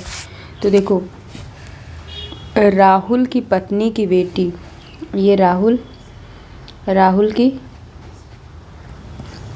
पत्नी, क्या लिखा है कि राहुल की पत्नी की बेटी, सोहन की ओर इशारा करते हुए राहुल ने कहा, सोहन जो है मेरी पत्नी, तो राहुल की पत्नी की, ठीक है, बेटी, कोई इसकी बेटी रही होगी, बेटी, राहुल की भी बेटी होगी, बेटी है। और सोहन राहुल की बेटी का पति है। सोहन जो है वो राहुल की बेटी का पति कौन हो जाएगा? राहुल की बेटी है और सोहन जो है ये हो जाएगा सोहन राहुल की बेटी का पति है।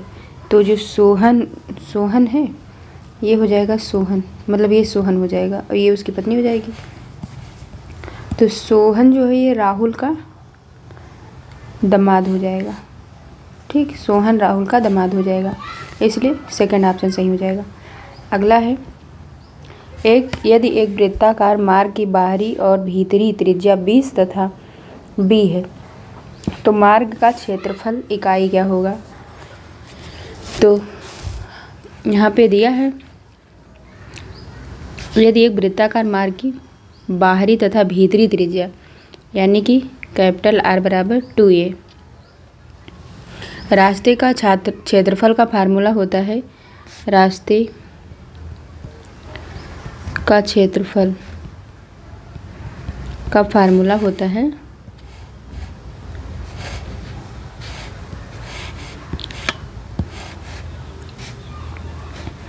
क्षेत्रफल का फार्मूला क्या होता है? पाई R स्क्वायर और माइनस का R स्क्वायर। यहाँ पे पाई हो जाएगा, R बराबर क्या दिया है 2, a का स्क्वायर हो जाएगा और माइनस का b स्क्वायर, वर्ग इकाई। अब यहाँ पे हो जाएगा पाई 4a square minus b square, इसलिए थर्ड ऑप्शन सही हो जाएगा। अगला है 21 व्यक्ति हैं और 3 भाषाएं, फ्रेंच, जर्मन और जापानी।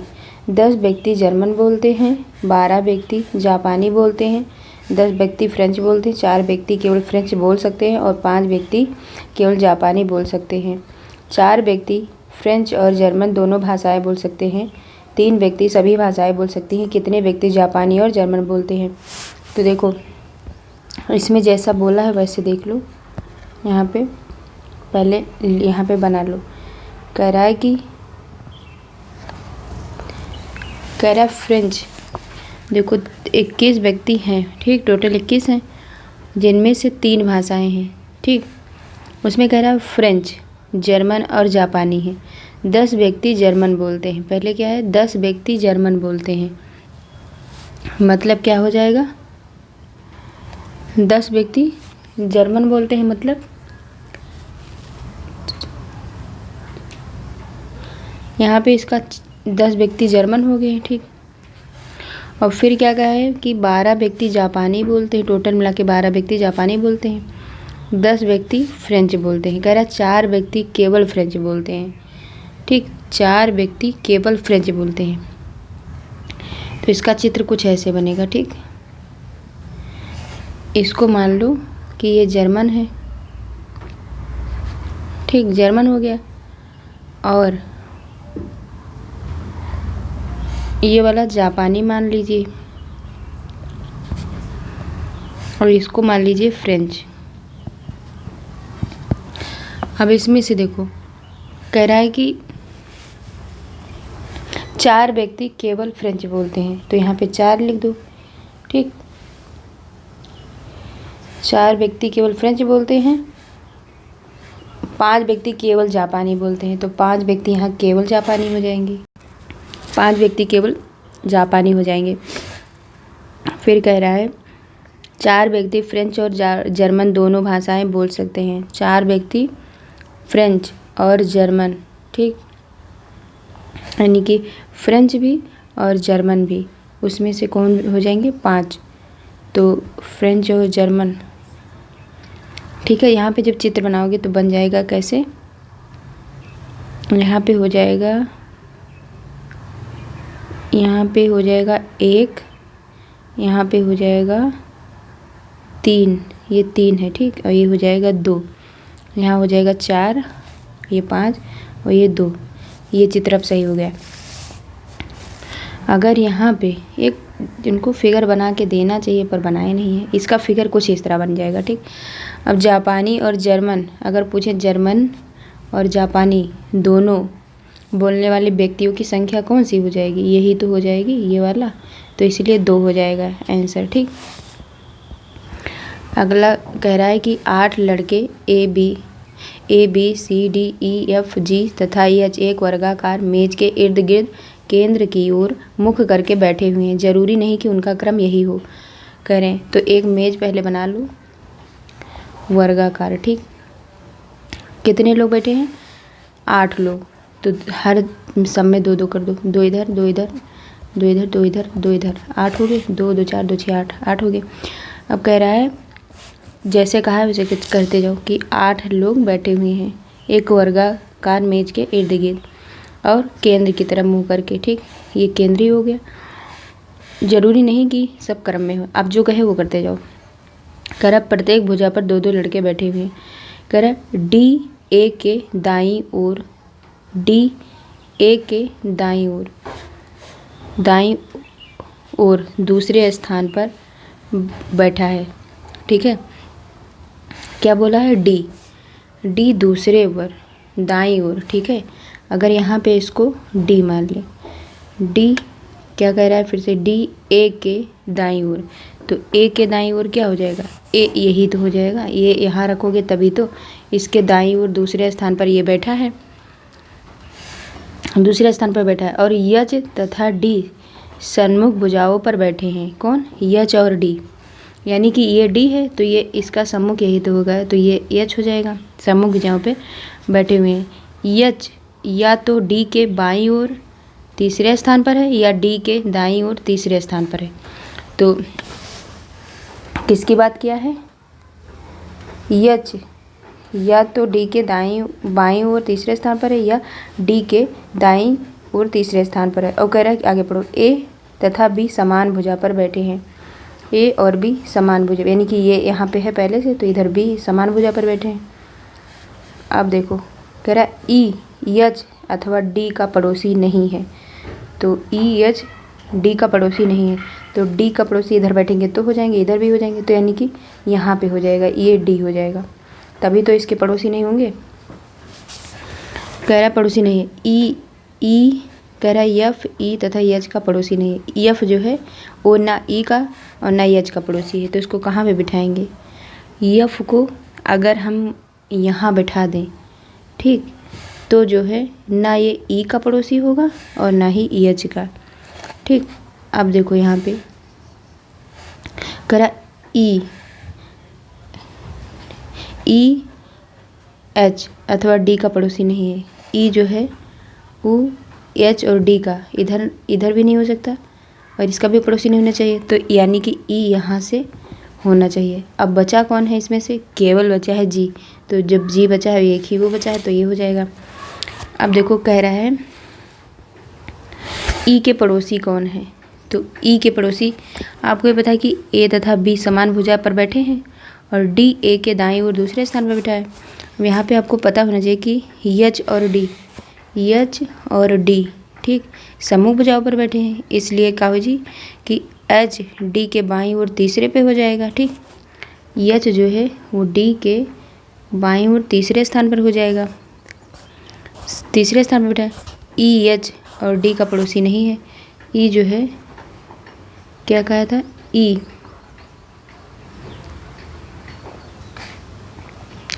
एच और डी का पड़ोसी नहीं है। यफ जो है ये यफ ई और यच का पड़ोसी नहीं है, यफ ना ई का और ना ही यच का पड़ोसी नहीं है।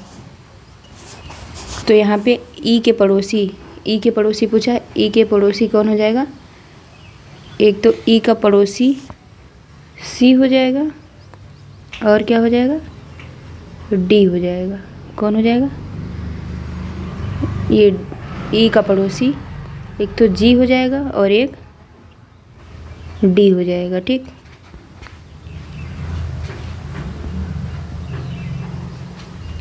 देखो जी और कौन हो जाएगा, इसको अगर क्या मान लेंगे हम, इसको हम सी मान लेंगे, ठीक है। ये सी तभी सही बैठे, आप सही हो गया। अब एकदम जो कहा है वो सही हो गया, इसको सी मान लेना, तब जाके ये सही हो जाएगा, ठीक। तो यहाँ पे ई हो जाएगा, यहाँ पे जी, और यहाँ पे हो जाएगा सी, यहाँ पे एच, यहाँ पे ए बी और डी एफ। अब ये फिगर एकदम सही हो जाएगा, ठीक। तो इसीलिए जो है ई के पड़ोसी कौन हो जाएंगे, सी और जी। फर्स्ट ऑप्शन सही हो जाएगा। फिर अगला है, कह रहा 4 शहरों के नाम दिए गए हैं जिनमें से 3 किसी प्रकार से आपस में संगत हैं, ठीक, संगत हैं और एक असंगत है। कह रहा असंगत का चयन करें, चंडीगढ़, गांधी नगर, कानपुर, भोपाल। तो भोपाल जो है वो मध्य प्रदेश की राजधानी है, मतलब भोपाल मध्य प्रदेश, और चंडीगढ़ पंजाब और हरियाणा, और गांधीनगर जो है वो गुजरात की राजधानी शहर है। जबकि कानपुर जो है, कानपुर एक ऐसा है जो राजधानी नहीं है। तो इसीलिए कौन सा सही हो जाएगा, थर्ड ऑप्शन। अगला है कि शब्दों के उस सही क्रम का चयन करें जिस क्रम में अंग्रेजी शब्द कोश में आते हैं। तो इसमें से देखो, इसमें अंग्रेजी शब्दकोश के अनुसार शब्दों का क्रम अगर लगाएं तो देखो, पहले पी सम में है, पी के बाद आर हो जाएगा, आर के बाद मतलब ये देखो पी आर सब में है, तो पी आर होना चाहिए। फिर ए भी सब में है, ए भी सब में है, ए भी सब में है, ठीक। ये हो गया, यानी कि पी आर ए हो गया। सी टी आई भी सब में है। तो सबसे पहले प्रैक्टिकल हो जाएगा, ये फर्स्ट ऑप्शन सही हो जाएगा। पहले प्रैक्टिकल, फिर पैरासाइट्स,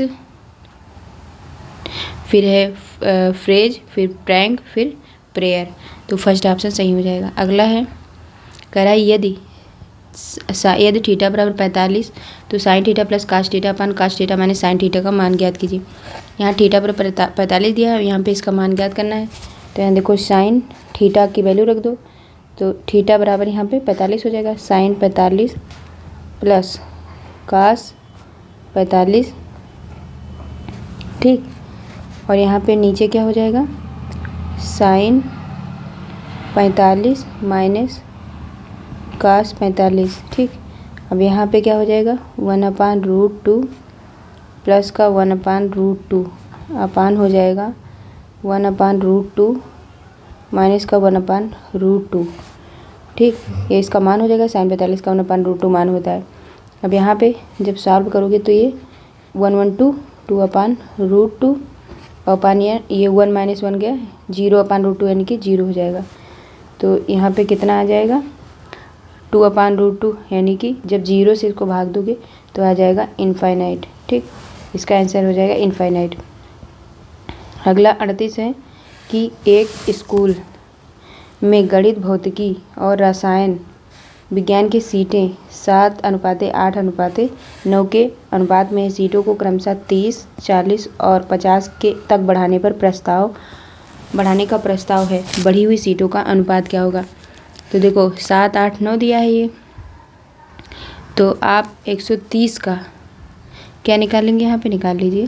देखो 130%, ठीक, क्योंकि यहाँ 30% बढ़ाएंगे तो 130 हो जाएगा। 130 का निकाल लीजिए कितना, 7% हो जाएगा रेशियो। और फिर यहाँ पे कितना, 40, तो 100 में 40 जोड़ोगे 140, 140 का कितना हो जाएगा, ये कितना दिया 8, तो यहाँ पे 8 कर दोगे। फिर कितना दिया है 50%, 50 100 में 50 जोड़ोगे 150 प्रतिशत, गुणे कितना है 9, तो 9 कर दो। अब इसी को सॉल्व कर लो, तो सॉल्व करोगे तो आंसर आ जाएगा 130 गुणे 7 और बटे परसेंटेज नीचे 100 हो जाएगा, अनुपाती हो जाएगा 140 गुणे 8 बटे 100 गुणे हो जाए मतलब रेशियो हो जाएगा 150 बटे 100 गुणे 9 यहाँ पे।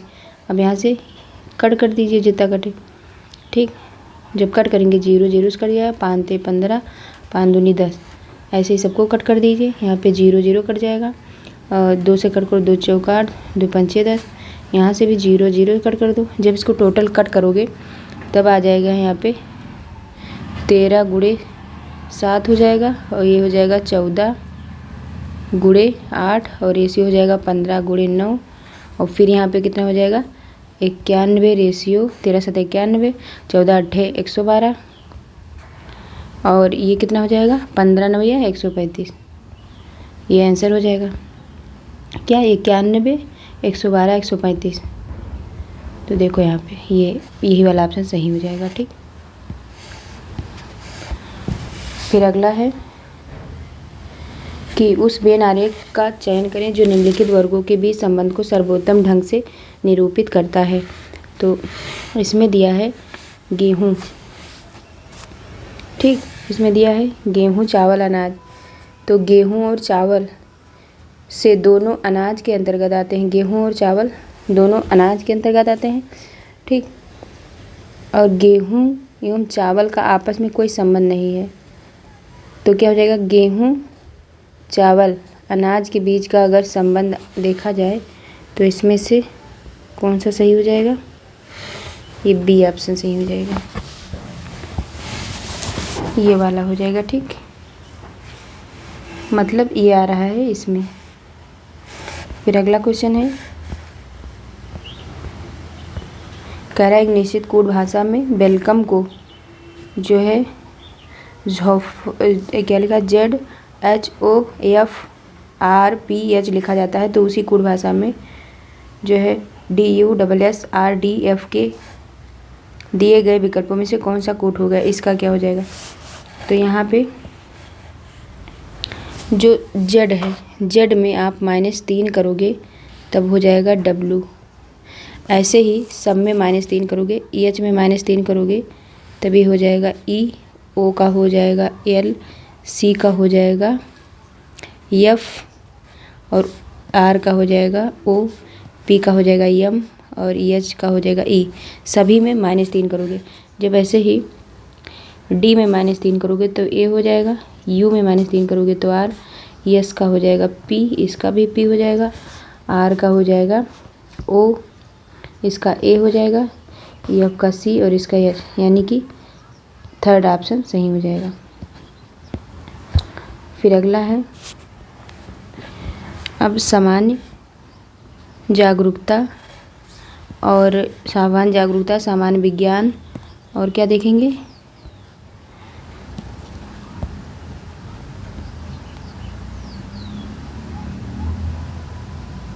ये देखेंगे हम लोग सामान्य जागरूकता, और क्या सामान्य जागरूकता, सामान्य विज्ञान, सामाजिक विज्ञान, भारतीय राष्ट्रीय आंदोलन, भूगोल और पर्यावरण।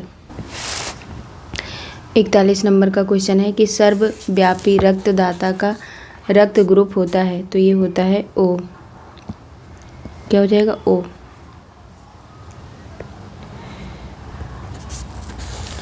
मनुष्य के रक्त समूह के 4 प्रकार A, B, AB व O होता है। इसमें क्रमशः क्या होता है A, B, A और B दोनों एवं O में कोई नहीं एंटीजन होता है, इसलिए रक्त O जो होता है वो सर्वदाता यानी कि यूनिवर्सल डोनर है, जबकि AB जो है वो सर्वग्राही है। अगला है कि सबसे लंबा जीवित वृक्ष है, तो वो है सिकोआ। इसमें जो है ये सबसे ऊंचा जीवित वृक्ष इसको बोलते हैं। फिर अगला है 42 के बाद अगला क्वेश्चन है कि किस वनस्पति खाद्य में अधिकतम प्रोटीन होता है। तो ये होता है सोयाबीन में। सर्वाधिक प्रोटीन सोयाबीन में 42% होता है, जबकि अरहर, चना एवं मटर में क्रमशः 30, 17 व 5% होता है। अगला है कि कृत्रिम प्रकाश होता है, तो ये प्रकाश संश्लेषण के कारण हो सकता है।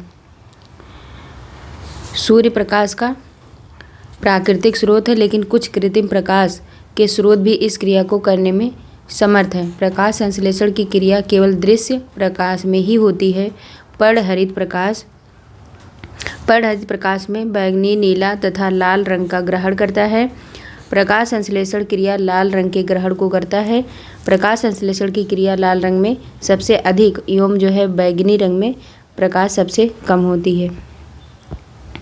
फिर अगला है कि एक लोहे के गेंद को गर्म किया जाता है तो सर्वाधिक प्रतिशत वृद्धि होती है उसके आयतन में। एक लोहे की गेंद को गर्म करने पर सर्वाधिक वृद्धि उसके आयतन में होती है। फिर अगला है, यदि किसी चुंबक को बराबर लंबाई के दो टुकड़ों में काट दिया जाए तो क्या होता है। तो इसका क्या हो जाएगा कि यदि किसी चुंबक को बराबर लंबाई के दो टुकड़ों में काट दिया जाए तो दोनों टुकड़े जो है संपूर्ण चुंबक की तरह कार्य करेंगे। प्रत्येक टुकड़े का उत्तरी सिरा उत्तरी ध्रुव की तरह और दक्षिणी सिरा दक्षिणी ध्रुव की तरह कार्य करेगा। तो इसका ऑप्शन हो जाएगा थर्ड, मतलब दोनों टुकड़े संपूर्ण चुंबक की तरह कार्य करेंगे। फिर अगला है कि मनुष्य में मांसपेशियों में थकावट किसके जमा हो जाने के कारण होती है। तो ये लैक्टिक एसिड, फर्स्ट ऑप्शन सही हो जाएगा। लैक्टिक अम्ल के जमा हो जाने के कारण मनुष्य की मांसपेशियों में थकावट होने लगती है। लैक्टिक अम्ल दूध में भी पाया जाता है। यह एक कार्बोक्सिलिक अम्ल है जिसका अणुसूत्र जो है C3H6O3 होता है। फिर अगला है कि सूची फर्स्ट को सूची सेकंड से मिलाइए। तो देखो यहाँ पे जो क्यूसेक है, क्यूसेक ये प्रवाह की दर इससे नापी जाती है, इसका हो जाएगा पहले का थर्ड। फिर बाइट जो है ये कंप्यूटर से रिलेटेड है। अगला है रिएक्टर, ये भूकंप की तीव्रता को नापता है। बार जो है ये दाब का सूचक होता है। तो इसमें क्या हो जाएगा पहले का तीसरा किस में आ रहा है, ये पहले का तीसरा इसमें आया तो सेकंड ऑप्शन। अगला है कि जल की अस्थायी कठोरता का कारण है। तो ये है सेकंड ऑप्शन, कैल्शियम तथा मैग्नीशियम के क्लोराइड और सल्फेट जो है ये हो जाएगा कि जल की अस्थायी कठोरता कैल्शियम तथा मैग्नीशियम के क्लोराइड और सल्फेट के कारण होती है। फिर है अगला क्वेश्चन,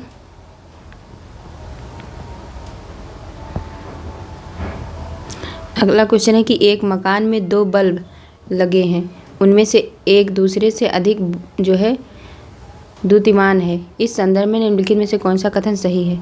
तो ये सेकंड हो जाएगा, मंद बल्ब का प्रतिरोध अधिक है। प्रकाश की जो दीप्तता प्रतिरोध यानी कि रेजिस्टेंस जो होता है, तो प्रकाश की जो दीप्तता प्रतिरोध यानी कि रेजिस्टेंस पर निर्भर करता है। जिस बल्ब की दीप्तता कम होती है उसका प्रतिरोधकता अधिक होती है, और जिस बल्ब की दीप्तता अधिक होगा उसकी जो है प्रतिरोधकता क्या हो जाएगी, कम होगी। अगला निम्न सभी बीमारियों का कारण वायरस होता है सिवाय एक को छोड़कर। तो आंत्र ज्वर जो होता है उसको छोड़कर और सब बीमारियां जो होती हैं वायरस से होती हैं। तो जो इन्फ्लुएंजा और जो गलसुआ तथा पीलिया ये विषाणु के द्वारा होने वाला रोग है, और जो आंत्र ज्वर है ये जीवाणु द्वारा होता है। अगला है मृड़पट्टिका के उत्कीर्ण सींग युक्त देवता की कृति प्राप्त हुई। तो ये कालीबंगा से। जो मृड़पट्टिका पर उत्कीर्ण सींग युक्त देवता का साक्ष्य कालीबंगा से प्राप्त हुआ है। यह राजस्थान के हनुमानगढ़ जिले में स्थित है। कालीबंगा जो है वो घग्गर नदी के किनारे अवस्थित है। अगला है बिहार के सुप्रसिद्ध संत सरफुद्दीन मनेरी का संबंध सूफियों के किस संप्रदाय से है। तो ये फिरदौसी। जो सुहरा वर्दी सिलसिले की एक प्रमुख शाखा थी फिरदौसी, इस शाखा का मुख्य कार्य क्षेत्र बिहार एवं जो सरफुद्दीन इस सूफी शाखा के प्रसिद्ध संत थे, उनके जो है पत्रों का संग्रह भक्त माल नाम से प्रसिद्ध है। अगला है एलोरा के प्रसिद्ध कैलाश मंदिर के निर्माण में कौन सा शासक वंश संबंध है। तो ये राष्ट्रकूट हो जाएगा। महाराष्ट्र प्रांत के औरंगाबाद में अवस्थित एलोरा नामक पहाड़ी पर 18 ब्राह्मण यानी कि 100 मंदिर एवं 4 जैन गुहा मंदिरों का निर्माण करवाया गया। एलोरा के मंदिर में कैलाश मंदिर जो अपनी आश्चर्यजनक शैली के लिए विश्व प्रसिद्ध हैं, उसका निर्माण राष्ट्रकूट वंश के शासक कृष्ण प्रथम ने करवाया था। अगला है निम्नलिखित अंग्रेजों में किसे जहांगीर ने खान की उपाधि से सम्मानित किया? तो ये हो जाएगा कैप्टन हॉकिंस, फर्स्ट ऑप्शन सही हो जाएगा। इसमें क्या हो जाएगा कि मुगल बादशाह जहांगीर के शासनकाल में आने वाला पहला कैप्टन हॉकिंस को इंग्लिश खान जहांगीर ने कहा था। जहांगीर के दरबार में एक अन्य अंग्रेज सर टॉमस रो आया था।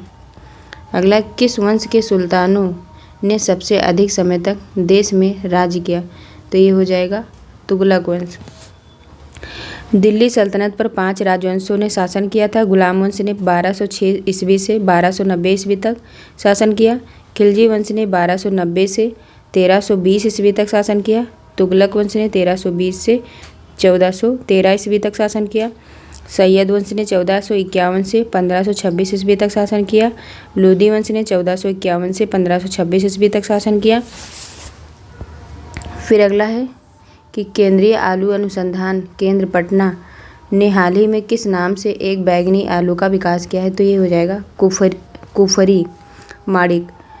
इस आलू में रोग प्रतिरोधक क्षमता अधिक है, इसमें विटामिन सी की मात्रा अधिक होगी और फैट जो है वो 0.01 से भी कम है। फाइबर की मात्रा अधिक है, इसमें एंथ्रोसाइनिन और कैरोटीन अधिक पाया जाता है।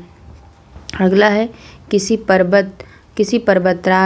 पर्वतार्ग यानी कि माउंटेन फ्रंट के साथ जलोढ़ पंख को जोड़ने की श्रृंखला क्या कहलाती है? तो ये बजड़ा कहलाती है। बजड़ा जो होता है वो उथले ढलान होते हैं जो चट्टानी पहाड़ों के आधार पर स्थित हैं, जहाँ चट्टानों के जो है अपक्षय से पदार्थ जमा हो जाती है। यह आसन्न जलोढ़ शंकुओं की एक श्रृंखला के संयोजन द्वारा गठित किया जाता है, प्रत्येक वर्ष द्वारा जमा किया जाता है। इसमें जो ज़्यादातर आंतरिक धारा जो होती है वो एक संकुचित घाटी को छोड़ देता है। अगला है कि पहला तैरता हुआ सौर ऊर्जा संयंत्र बिहार में किस स्थान पर बनाया गया? तो ये दिलबरपुर दरभंगा में बनाया गया। दरभंगा के कादिराबाद इलाके में बिहार के पहले तैरते सौर ऊर्जा संयंत्र का उद्घाटन किया गया। इसकी क्षमता 2 मेगावाट है। इसे बिहार रिन्यूएबल एनर्जी डेवलपमेंट जो है एजेंसी यानी कि ब्रेडा की देखरेख में तैयार किया गया। फ्लोटिंग टावर प्लांट 2 साक्ष्यों को पूरा करने में मदद करेगा। सौर पैनलों से हरित ऊर्जा का उत्पादन और मछली पालन को बढ़ावा देना। फिर अगला है कि वर्ष 2019-2020 के आर्थिक सर्वेक्षण के अनुसार किस जिले की प्रति व्यक्ति आय सबसे कम है? तो ये हो जाएगा शिवहर। बिहार के आर्थिक सर्वेक्षण 2019-20 के अनुसार जो है प्रति व्यक्ति आय वाले जिले शिवहर जो है वो 19.6 हज़ार रुपये, अररिया जो है 20.6 हज़ार रुपये और सीतामढ़ी में 22.1 हज़ार रुपये, पूर्वी चंपारण जो है 22.3 हज़ार रुपये, मधुबनी में 22.6 हज़ार, सुपौल में 22.9 हज़ार रुपये और किशनगंज में 23.2 हज़ार और नवादा में 23.4 हज़ार रुपये। अगला है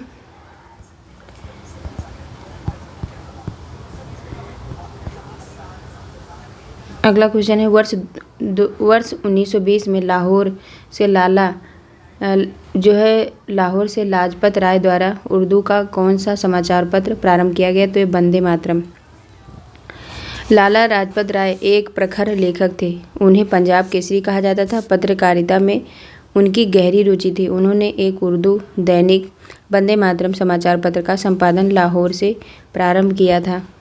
फिर है जो है भारतीय राष्ट्रीय कांग्रेस को किसने भीख मांगने वाली संस्था यानी कि बोगिंग इंस्टीट्यूट कहा था? तो ये तिलक ने कहा था।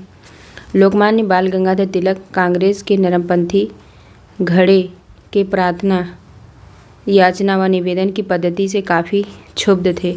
उन्होंने इसी परिप्रेक्ष्य में कांग्रेस को भीख मांगने वाली संस्था कहकर संबोधित किया। तिलक कांग्रेस के के नेतृत्व करता थे तथा स्वराज्य की प्राप्ति हेतु निष्क्रिय प्रतिरोध के सिद्धांत पर अमल करने की बात करते थे। अगला है इंडिया इंडिपेंडेंस लीग की स्थापना किसने की थी? तो ये की थी रास बिहारी बोस ने। रास बिहारी बोस ने इंडिया इंडिपेंडेंट लीग की स्थापना की। इससे पहले उनका संबंध गदर पार्टी से था। उन्होंने 1912 में बसंत विश्वास के साथ चांदनी चौक वायसराय हार्डिंग के जुलूस पर बम फेंका था। इसकी योजना रास बिहारी बोस ने ही बनाई थी। हालांकि अगले दिन उन्होंने इस मामले जो ये घटना घटी थी हमला वाली, उसकी निंदा भी की थी, पर ब्रिटिश खुफिया पुलिस उनके पीछे लग गई थी, जिसके कारण वो जापान चले गए और वहाँ पर 28 मार्च 1942 को उन्होंने इंडियन इंडिपेंडेंस लीग की स्थापना की। फिर है अगला कि निम्नलिखित में किस भारतीय नेता ने खिलाफा आंदोलन का समर्थन नहीं किया? तो ये हो जाएगा मदन मोहन मालवीय। मदन मोहन मालवीय ने खिलाफत आंदोलन और 1916 के लखनऊ समझौते का विरोध किया था। फिर अगला कि दिल्ली में उनके राजकीय प्रवेश के अवसर पर बम फेंका गया। तो ये लॉर्ड हार्डिंग पर। लॉर्ड मिंटो के बाद लॉर्ड हार्डिंग 1910 में भारत का वायसराय नियुक्त किया गया। 1912 में चांदनी चौक में एक जुलूस के दौरान बसंत विश्वास नामक क्रांतिकारी ने हार्डिंग पर बम फेंका था। फिर अगला है सूची फर्स्ट को सूची सेकंड से मिलाना है। तो देखो इसमें क्या हो जाएगा कि इंडिया लीग जो है वो शिशिर कुमार घोष से रिलेटेड है, तो इसका फर्स्ट हो जाएगा। अगला है इंडियन एसोसिएशन, ये आनंद मोहन बोस से, तो इसका भी सेकंड हो जाएगा। थर्ड है भारतीय राष्ट्रीय संघ, ये सुरेंद्र नाथ बनर्जी, तो इसका फोर्थ हो जाएगा। अगला यूनाइटेड इंडिया पेट्रियाटिक एसोसिएशन, इसका हो जाएगा सैयद अहमद खान, थर्ड हो जाएगा। तो क्या हो जाएगा? ए का फर्स्ट, बी का सेकंड, ए का फर्स्ट और बी का, देखो ए का फर्स्ट बी का सेकंड इसी में है, तो ये वाला थर्ड ऑप्शन हो जाएगा। अगला है कि निम्न युग्मों में से कौन सुमेलित नहीं है? तो कौन सा नहीं है इसमें से? थर्ड वाला नहीं है, नेशनल इंडिया एसोसिएशन, ये लंदन वाला नहीं हो जाएगा। जो ईस्ट इंडिया एसोसिएशन की स्थापना 1866 ईस्वी में लंदन में दादा भाई नौरोजी ने की थी। इंडियन एसोसिएशन की स्थापना 1876 ईस्वी में सुरेंद्र नाथ बनर्जी एवं आनंद मोहन बोस ने कलकत्ता में की थी, जो है और सब सही सुमेलित है। मतलब ब्रिटिश इंडिया सोसाइटी ये London, east India association Calcutta, और जो है इंडियन एसोसिएशन जो है क्या हो जाएगा? बम्बई। तो इसीलिए इसमें से एक सेकंड नहीं है, तो एक तो इसमें सेकंड वाला भी हो जाएगा। ठीक, ईस्ट इंडिया एसोसिएशन ये कलकत्ता में नहीं हुआ था, तो ये गलत हो जाएगा। मतलब 2 और 4 ये तो सही है। ठीक है, एक सेकंड, मैंने क्वेश्चन फिर से देख लीजिए। क्या हो जाएगा कि देखो कह रहा है कौन सा सुमेलित नहीं है, मेरे ध्यान में था सुमेलित है। ठीक, तो ये सुमेलित नहीं है, तो कौन सा नहीं है? एक सेकंड वाला नहीं है और एक फोर्थ वाला नहीं है। ठीक, इसलिए थर्ड ऑप्शन ये सही हो जाएगा। अगला है कि 1934 में पटना में अखिल भारतीय कांग्रेस समाजवादी पार्टी का संयोजक कौन था? तो ये थे आचार्य नरेंद्र देव। कांग्रेस जो है वो समाजवादी पार्टी की स्थापना 1934 में हुई थी। इसके जो संस्थापक सदस्यों में जयप्रकाश नारायण, आचार्य नरेंद्र देव, मीनू मसानी, डॉक्टर राम मनोहर लोहिया, कमला देवी चट्टोपाध्याय, यूसुफ मेहल अली, अच्युत पटवर्धन और अशोक मेहता सम्मिलित थे। इसके संयोजक आचार्य नरेंद्र देव थे। फिर है अगला क्वेश्चन है कि कांग्रेस के एक अधिवेशन में एक गवर्नर जनरल ने भाग लिया। उक्त गवर्नर जनरल तथा अधिवेशन स्थल निम्नलिखित में से कौन सा था? तो ये हो जाएगा सेकेंड ऑप्शन, जो है लॉर्ड विलिंगटन, ये बम्बई 1915। तो इसका अगर हम देखें तो कांग्रेस का 30वां अधिवेशन 1915 ईस्वी में बम्बई में हुआ था, जिसके अध्यक्ष थे सत्येंद्र नाथ सिन्हा। और कांग्रेस के इस अधिवेशन में बम्बई में गवर्नर जनरल लॉर्ड वेलिंगटन भी जो है उपस्थित थे। फिर अगला है कि निम्नलिखित में से कौन 1928 ईस्वी में इंडिपेंडेंस फॉर इंडिया लीग के गठन से संबंधित था।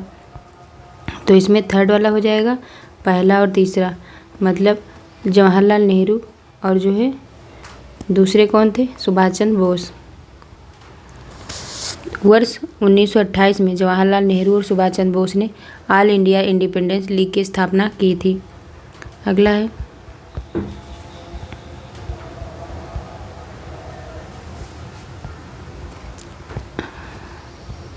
कह रहा है यदि भारतीय संघ में एक नए राज्य का सृजन किया जाना है तो संविधान की किस अनुसूची का संशोधन करना होगा।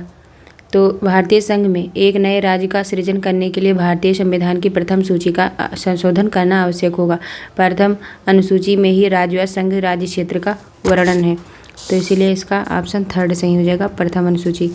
अगला है कि दस्त की स्थिति में जीवन रक्षक घोल देने का उद्देश्य, तो ये हो जाएगा शरीर में लवण एवं जल की क्षति को दूर करना। उल्टी एवं दस्त यानी कि मुंह पेट चलना होने पर शरीर में लवण जल एवं ऊर्जा की तीव्र गति से कम होने लगती है, जिसको ग्लूकोज पूरा करता है। इस हेतु जो है ORS घोल नामक जीवन रक्षक घोल दिया जाता है। फिर अगला है निर्जलीकरण को खाद्य पदार्थों के प्रतिरक्षण के लिए प्रयोग किया जाता है, क्योंकि हो जाएगा सूखेपन में जीवाणु नहीं रह सकते। नमी से जीवाणु कीटाणु पनपते हैं। वर्षा ऋतु में नमी बढ़ जाती है, इसलिए फफूंदी कवक पनपते हैं और इनके उत्सर्जनकारी स्रावों से ब्रेड आदि जो है खाद्य पदार्थ सड़ने खराब होने लगते हैं। इसलिए निर्जलीकरण नामक परिरक्षण क्रियाविधि अपनाई जाती है। अगला क्वेश्चन है कि घटपर्णी पौधों में घट के समान दिखाई देने वाली संरचना है, तो यह है पत्ती का रूपांतरित भाग। देखो घटपर्णी पौधे में घट मतलब घड़े समान दिखाई देने वाली संरचना पत्ती का रूपांतरित भाग है। यह कीट भक्षी पौधा होता है। जीव व कीट पत्ता समझकर इस पर बैठते हैं, जबकि धीरे धीरे यह पत्ता पेड़नुमा आकृति बनाकर कीट को अपने अंदर कर लेती है। ऐसे पौधों का जो है भोजन भी इस प्रक्रिया से मिलता है। फिर अगला है मलेरिया शीघ्र ही जीवन के लिए घातक हो सकता है, तो इसका हो जाएगा मुख्य अवयवों को रक्त का प्रवाह बाधित करके। तो मलेरिया जो है घातक रोग है। यह मादा एनाफिलीज मच्छर काटने से फैलता है। यह जल जनित मच्छर से फैलता है। इस रोग में तेज बुखार एवं कपकपी होने लगती है। कुनैन की गोलियां मलेरिया की परंपरागत इलाज मानी जाती है। फिर अगला है कि तारा यह तारा टूटता है, मतलब टूटता तारा वो है जो पृथ्वी के वायुमंडल में आते ही जल जाता है। इसमें क्या होता है कि टूटता तारा वो है जो पृथ्वी के वायुमंडल में आते ही जल जाता है। ऑक्सीजन के संपर्क में जो है संपर्क से पिंड जल उठते हैं। तारे सघन विरल माध्यम के कारण टिमटिमाते नजर आते हैं। सूर्य भी एक तारा ही है।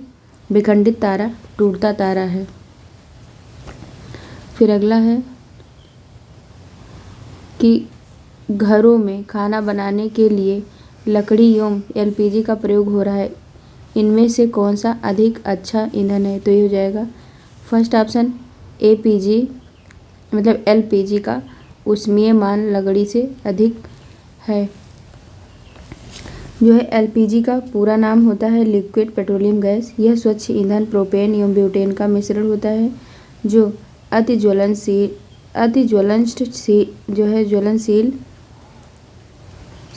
क्या हो जाएगा ज्वलनशील होता है। सिलेंडरों के जरिए घरेलू एवं व्यावसायिक इस्तेमाल किए जाते हैं।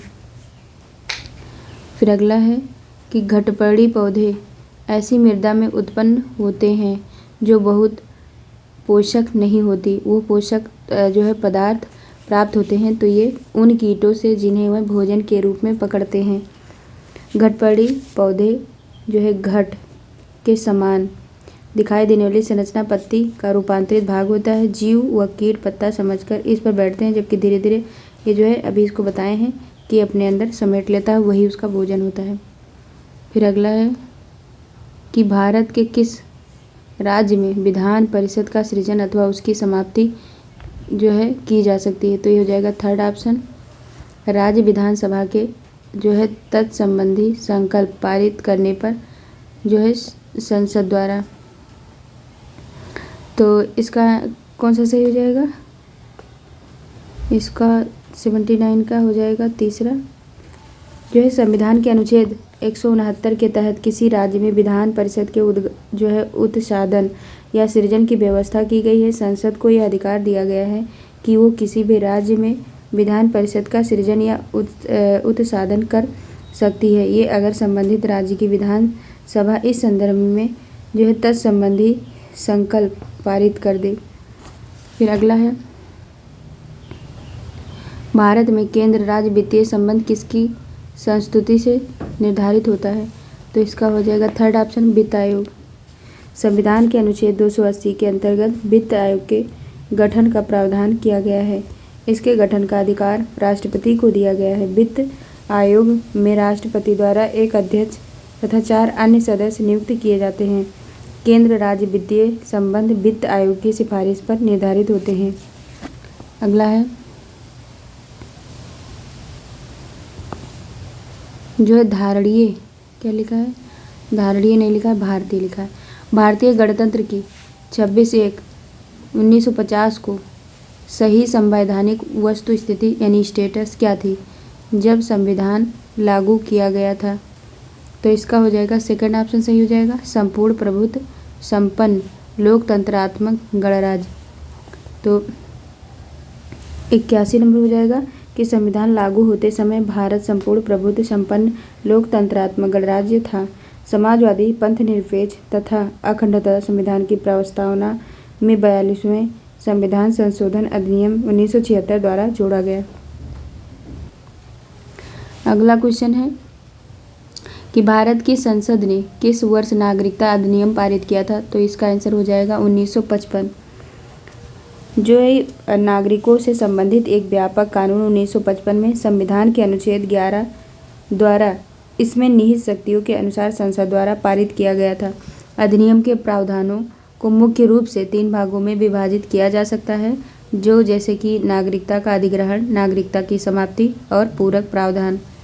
अगला है कि निम्नलिखित में से कौन लोकसभा और राज्यसभा की गणपूर्ति करता है? तो ये फर्स्ट ऑप्शन, कुल सदस्य संख्या का 1/10। जो संसद के सदनों की कार्यवाही जो है शुरू करने के लिए गणपूर्ति आवश्यक है। गणपूर्ति के लिए सदन के कुल सदस्यों के 10वें भाग यानी कि 1/10 भाग में मौजूद रहना आवश्यक है। बैठक शुरू होने के पूर्व यदि गणपूर्ति नहीं है तो गणपूर्ति घंटी बजाई जाती है। अध्यक्ष तभी पीठासीन होता है जब गणपूर्ति हो जाती है। अगला है, निम्नलिखित में कौन एक राज्य के नीति निर्देशक तत्व में नहीं है? तो ये हो जाएगा थर्ड ऑप्शन, अस्पृश्यता उन्मूलन। तो अस्पृश्यता का उन्मूलन मौलिक अधिकार है जिसका उल्लेख संविधान के अनुच्छेद 17 में किया गया। फिर अगला है कि निम्न में से किस एक का संरक्षण भारतीय नागरिक का मूल कर्तव्य है? तो ये थर्ड ऑप्शन सही हो जाएगा, वन्य प्राणी। वन्य प्राणी का संरक्षण भारतीय नागरिक का मूल कर्तव्य है जो भारतीय संविधान के अनुच्छेद 51 का में निहित है। मूल कर्तव्यों को स्वर्ण सिंह समिति की सिफारिश पर 42वें संविधान संशोधन के द्वारा 1976 में संविधान में सम्मिलित किया गया। अगला क्वेश्चन है, विवाह विच्छेद और गोद लेना संविधान की 7वीं अनुसूची में निम्नलिखित में से किसके अंतर्गत आती है? तो इसका क्या हो जाएगा, संविधान की 7वीं अनुसूची के तहत समवर्ती सूची फर्स्ट जो है ये विवाह जो है विवाह विच्छेद और गोद लेने को शामिल किया गया है। संविधान की 7वीं अनुसूची के द्वारा ही संघ व राज्यों के मध्य शक्तियों का विभाजन किया गया है और संघ व राज्यों के मध्य शक्तियों का विभाजन 3 सूचियों के तहत किया गया है, संघ सूची, राज्य सूची व समवर्ती सूची। फिर हम अगला देखते हैं, इसमें से ऑप्शन कौन सा हो जाएगा 86 का? ये हो जाएगा थर्ड वाला सूची यानी कि फर्स्ट समवर्ती सूची में। अगला है कि जीवन चक्र की दृष्टि से पौधे का सबसे महत्वपूर्ण अंग है, तो ये हो जाएगा जड़। पौधे के जीवन चक्र में जड़ ही विभिन्न प्रकार के पोषक तत्वों को अवशोषित कर कर ऊर्जा हेतु पत्ती एवं तने को प्रदान करता है, जिससे पुष्प जो है फल एवं बीज बनते हैं। अगला है कि भारत में गरीबी को परिभाषित किया गया, तो ये हो जाएगा थर्ड ऑप्शन कैलोरी प्राप्ति से। भोजन में कैलोरी की मात्रा को देश में निर्धनता रेखा के निर्धारण हेतु आधार बनाया गया है। भोजन में प्रतिदिन शहरी क्षेत्रों में 2100 कैलोरी व ग्रामीण क्षेत्रों में 2400 कैलोरी न पाने वाले को गरीबी रेखा से नीचे माना जाता है। हालांकि इस मानदंडों में समय समय पर विभिन्न समितियों की सिफारिशों के आधार पर परिवर्तन होता रहा है। वर्तमान में तेंदुलकर समिति द्वारा सुझाए गए उपभोग व्यय के आधार पर गरीबी का निर्धारण किया जाता है। अगला है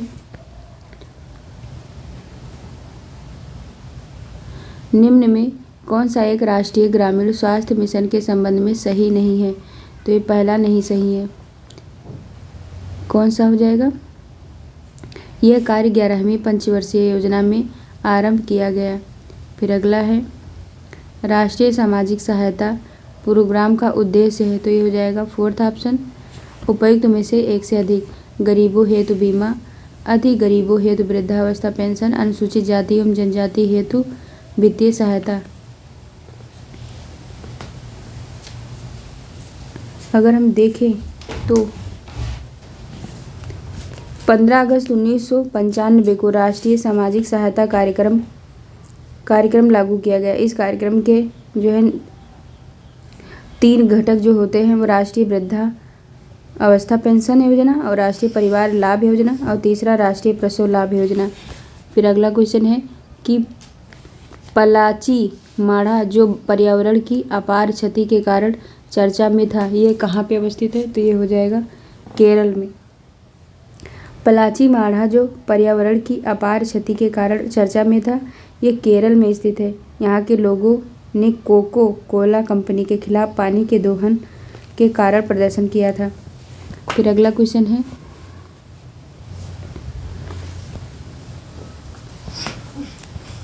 कि दामोदर सहायक नदी है, तो ये है हुगली नदी की। दामोदर नदी जो है झारखंड के छोटा नागपुर क्षेत्र से निकलकर पश्चिम बंगाल में पहुंचती है तथा हुगली नदी में विलीन हो जाती है।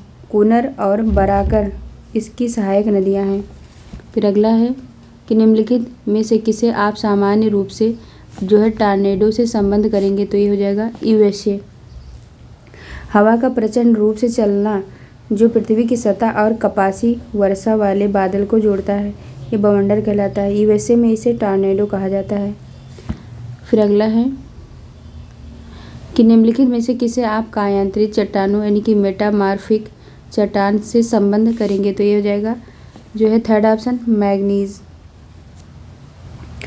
ताप एवं दबाव के कारण आग्नेय तथा अवसादी चट्टानों के संगठन तथा स्वरूप में परिवर्तन या रूपांतरण हो जाता है, इसे रूपांतरित चट्टानें कहते हैं। यह सर्वाधिक कठोर चट्टान है तथा इसमें जीवाश्म नहीं मिलते।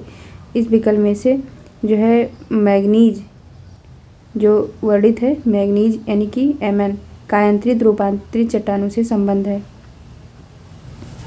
फिर अगला है कि सूची फर्स्ट को सूची सेकंड से सही मिलान करना है, तो इसमें से क्या हो जाएगा जो है एक सेकंड,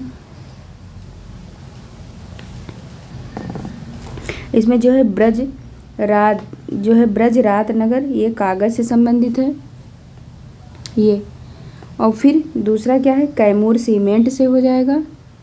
फिर अगला देखें सी कौन सा है, हल्दिया ये पेट्रोल रसायन से संबंधित है। थर्ड और फूलपुर जो है ये उर्वरक से। तो देखो ए का हो जाएगा 4, बी का 1, ए का 4, ये देखो ए का 4, बी का 1, तो इसलिए थर्ड ऑप्शन सही हो जाएगा। अगला है कि निम्नलिखित नदी घाटी परियोजनाओं में से किस एक का लाभ एक से अधिक राज्यों को मिलता है, तो ये चंबल हो जाएगा। चंबल घाटी परियोजना जो है यमुना की सहायक चंबल नदी के जल का उपयोग करने के लिए मध्य प्रदेश व राजस्थान ने संयुक्त रूप से चंबल परियोजना बनाई है। फिर अगला है कि निम्न अक्षांशों यानी कि उत्तरी अथवा दक्षिणी में से किसे आप हॉर्स अक्षांश से संबंधित करते हैं, तो ये 30 हो जाएगा। जो भूमध्य रेखा से 30 से 35 अक्षांशों पर दोनों गोलार्धों में उच्च वायुदाब की पेटियों की मौजूदगी पाई जाती है। उच्च वायुदाब वाली इस पेटी को अश्व अक्षांश यानी कि हॉर्स लैटिट्यूड कहते हैं। यहाँ जो है अत्यधिक वायुदाब के कारण इस क्षेत्र में जलयानों की गति मंद हो जाती है, इसलिए इस पेटी को अश्व अक्षांश कहते हैं। एक पुरानी दंत कथा के अनुसार घोड़ों का कोई व्यापारी जब अपना जलयान लेकर इस पेटी में पहुंचा तो उसका आगे बढ़ना मुश्किल हो गया। इससे उसने अपने कुछ घोड़ों को समुद्र में डाल दिया, जिसके कारण इसका नाम अश्व अक्षांश पड़ गया। अगला है कि भारत में किस राज्य या संघीय क्षेत्र का भौगोलिक क्षेत्र का अधिकतम भाग वनाच्छादित है, तो ये हो जाएगा अंडमान एवं निकोबार द्वीप समूह। तो यहाँ पे क्या हो जाएगा कि जो दिए हुए हैं ऑप्शन में उसके अकॉर्डिंग देखा जाए तो त्रिपुरा में 60.02%, अंडमान एवं निकोबार में 86.93% व नागालैंड में 56.62%, मिजोरम में जो है 79.30% पाए जाते हैं। फिर है अगला बिहार के किस जिले में चाय की खेती होती है, तो खेती की जाती है वो किशनगंज में। बिहार में किशनगंज जिले में चाय की खेती की जाती है। यह जिला पश्चिम बंगाल की सीमा को स्पर्श करता है। यहाँ बिहार के अन्य जिलों की तुलना में वर्षा भी सर्वाधिक होती है। फिर है सूची फर्स्ट को सूची सेकंड से मिलाना है। इसमें जो हो जाएगा खनिज तेल गुजरात में हो जाएगा, खनिज तेल गुजरात में, और जिप्सम राजस्थान, सोना कर्नाटक, ठीक, और सोना कर्नाटक हो जाएगा ये, और बॉक्साइट जो है ये उड़ीसा, यानी कि ए का 3 बी का 4, ए का देखो ए का 3 बी का 4, इसीलिए थर्ड ऑप्शन सही हो जाएगा। अगला है कि देश का आधे से अधिक उत्पादित चावल जिन 4 राज्यों से प्राप्त होता है वो है, तो वो है पश्चिम बंगाल, उत्तर प्रदेश, पंजाब तथा आंध्र प्रदेश। इसमें जो है चावल एक उष्णकटिबंधीय फसल है एवं भारत की मानसूनी जलवायु में इसकी अच्छी खेती की जाती है। चावल भारत की सबसे प्रमुख खाद्यान्न फसल है। पश्चिम बंगाल, उत्तर प्रदेश, पंजाब, आंध्र प्रदेश, उड़ीसा, तमिलनाडु आदि चावल के जो है मुख्य उत्पादक राज्य हैं। ठीक, अगला है कि हिमालय पर्वत श्रृंखला एक प्रकार का क्या है, तो ये है वलित पर्वत है। जो है जब भूमि पर कार्य करने वाले संपीड़न बलों के कारण भूमि का उत्थान होता है तो एक वलित यानी कि फोल्डेड पर्वत का निर्माण होता है। अगला हम देखते हैं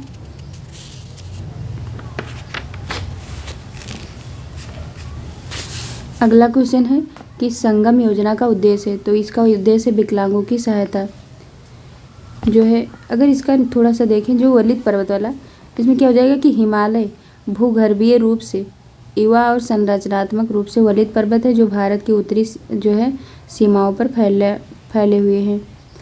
फिर इसका तो बताया ही विकलांगों से संबंधित है।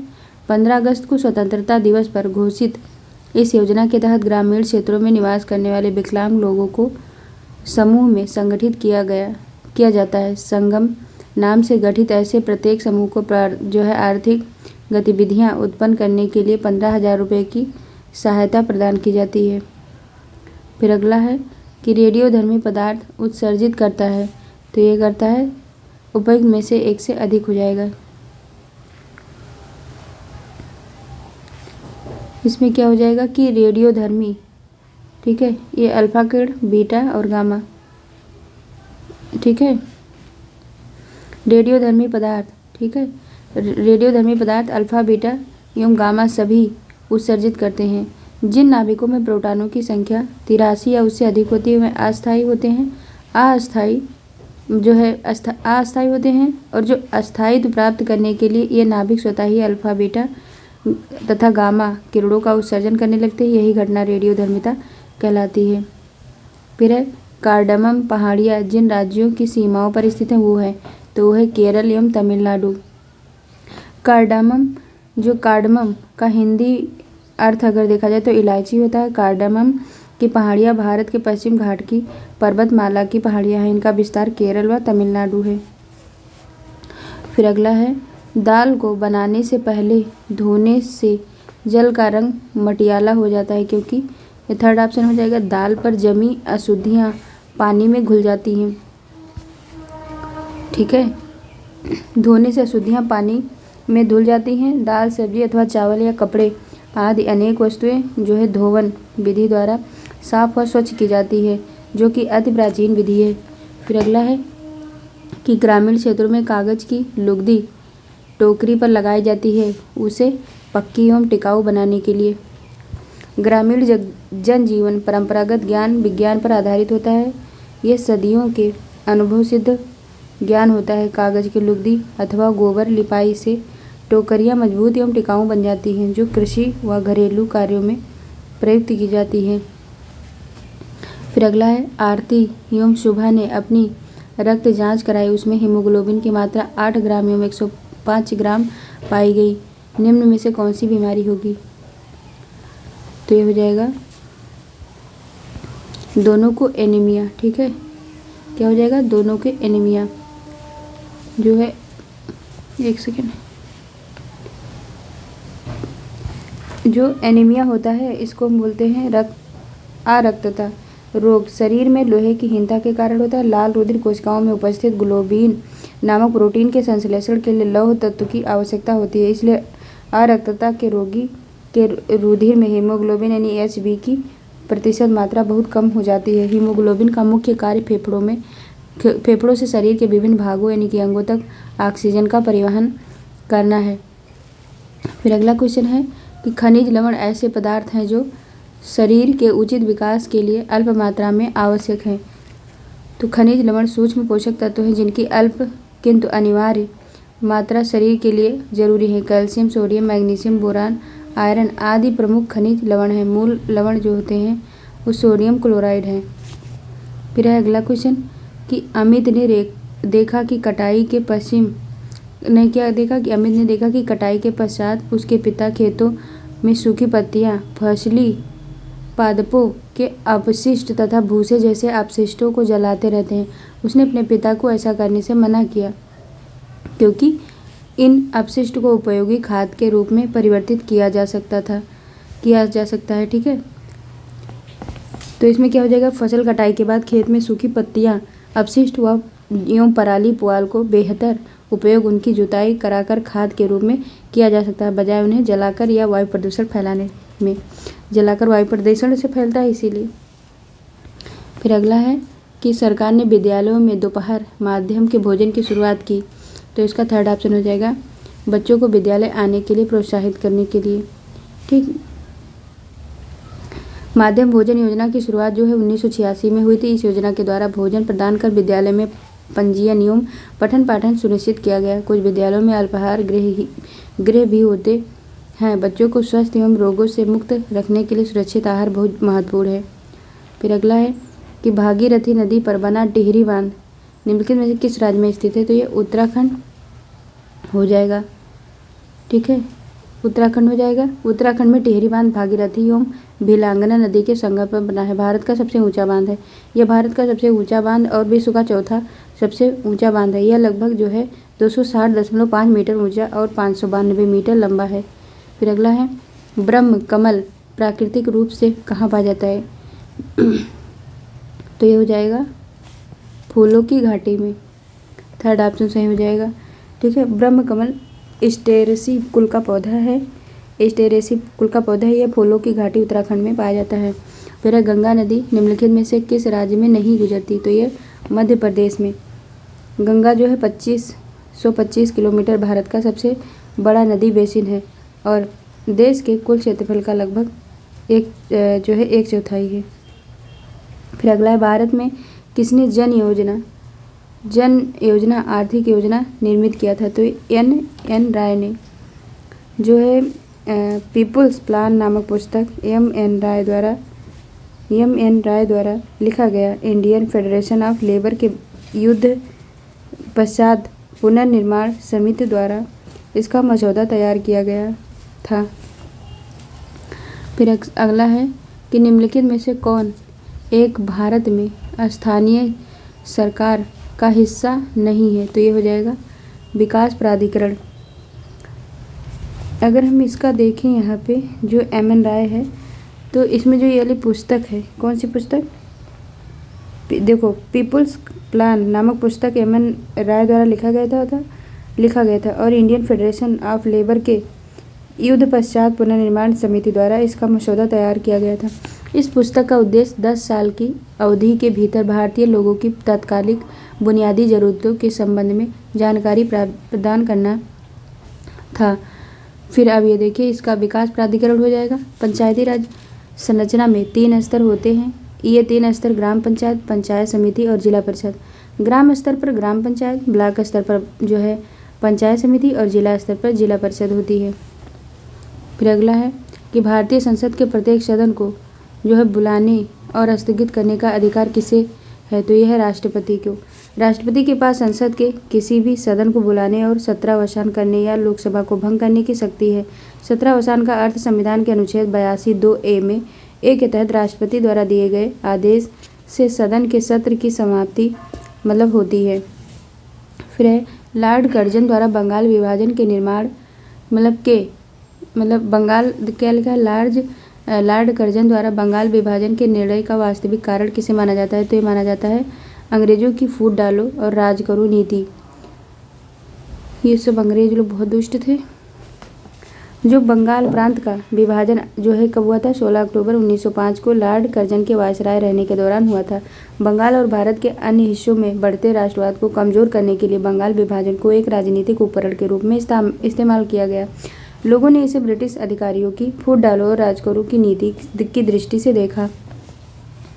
फिर अगला है कि प्रधानमंत्री ग्रामीण दिशा यानी कि पीएमजीडी ईसा कार्यक्रम में जो है दिशा का पूर्ण रूप है। तो ये हो जाएगा, कौन सा हो जाएगा? डिजिटल साक्षरता अभियान। डिजिटल साक्षरता अभियान हो जाएगा। ठीक है, देखो प्रत्येक घर में डिजिटल साक्षरता सुनिश्चित करने के लिए भारत सरकार ने प्रधानमंत्री ग्रामीण डिजिटल साक्षरता अभियान यानी कि पीएमजी दिशा शुरू किया। इस योजना का उद्देश्य डिजिटल विभाजन को कम करना, विशेष रूप से समाज से वंचित वर्गों सहित ग्रामीण आबादी को लक्षित करके। फिर अगला है कि मानव आँखों में निकट दृष्टि दोष को क्या कहा जाता है? तो ये कहा जाता है मायोपिया। देखो, मायोपिया या निकट दृष्टि दोष में दूर की वस्तु को स्पष्ट रूप से देखने में परेशानी होती है। मायोपिया में आँख की पुतली यानी कि आई बॉल का आकार बढ़ने से प्रतिबिंब रेटिना पर बनने के बजाय थोड़ा आगे बनता है। इस दोष के रोगियों को जो वस्तुएं पास होती हैं वह स्पष्ट रूप से दिखाई देती हैं।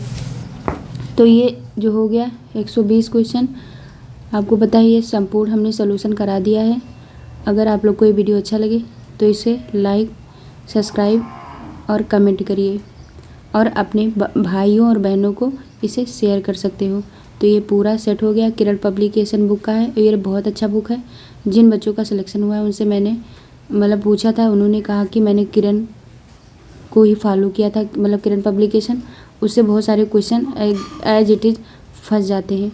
इसलिए आप लोग को अगर अच्छा लगे तो इसको सब्सक्राइब करिए। जय हिंद, जय भारत।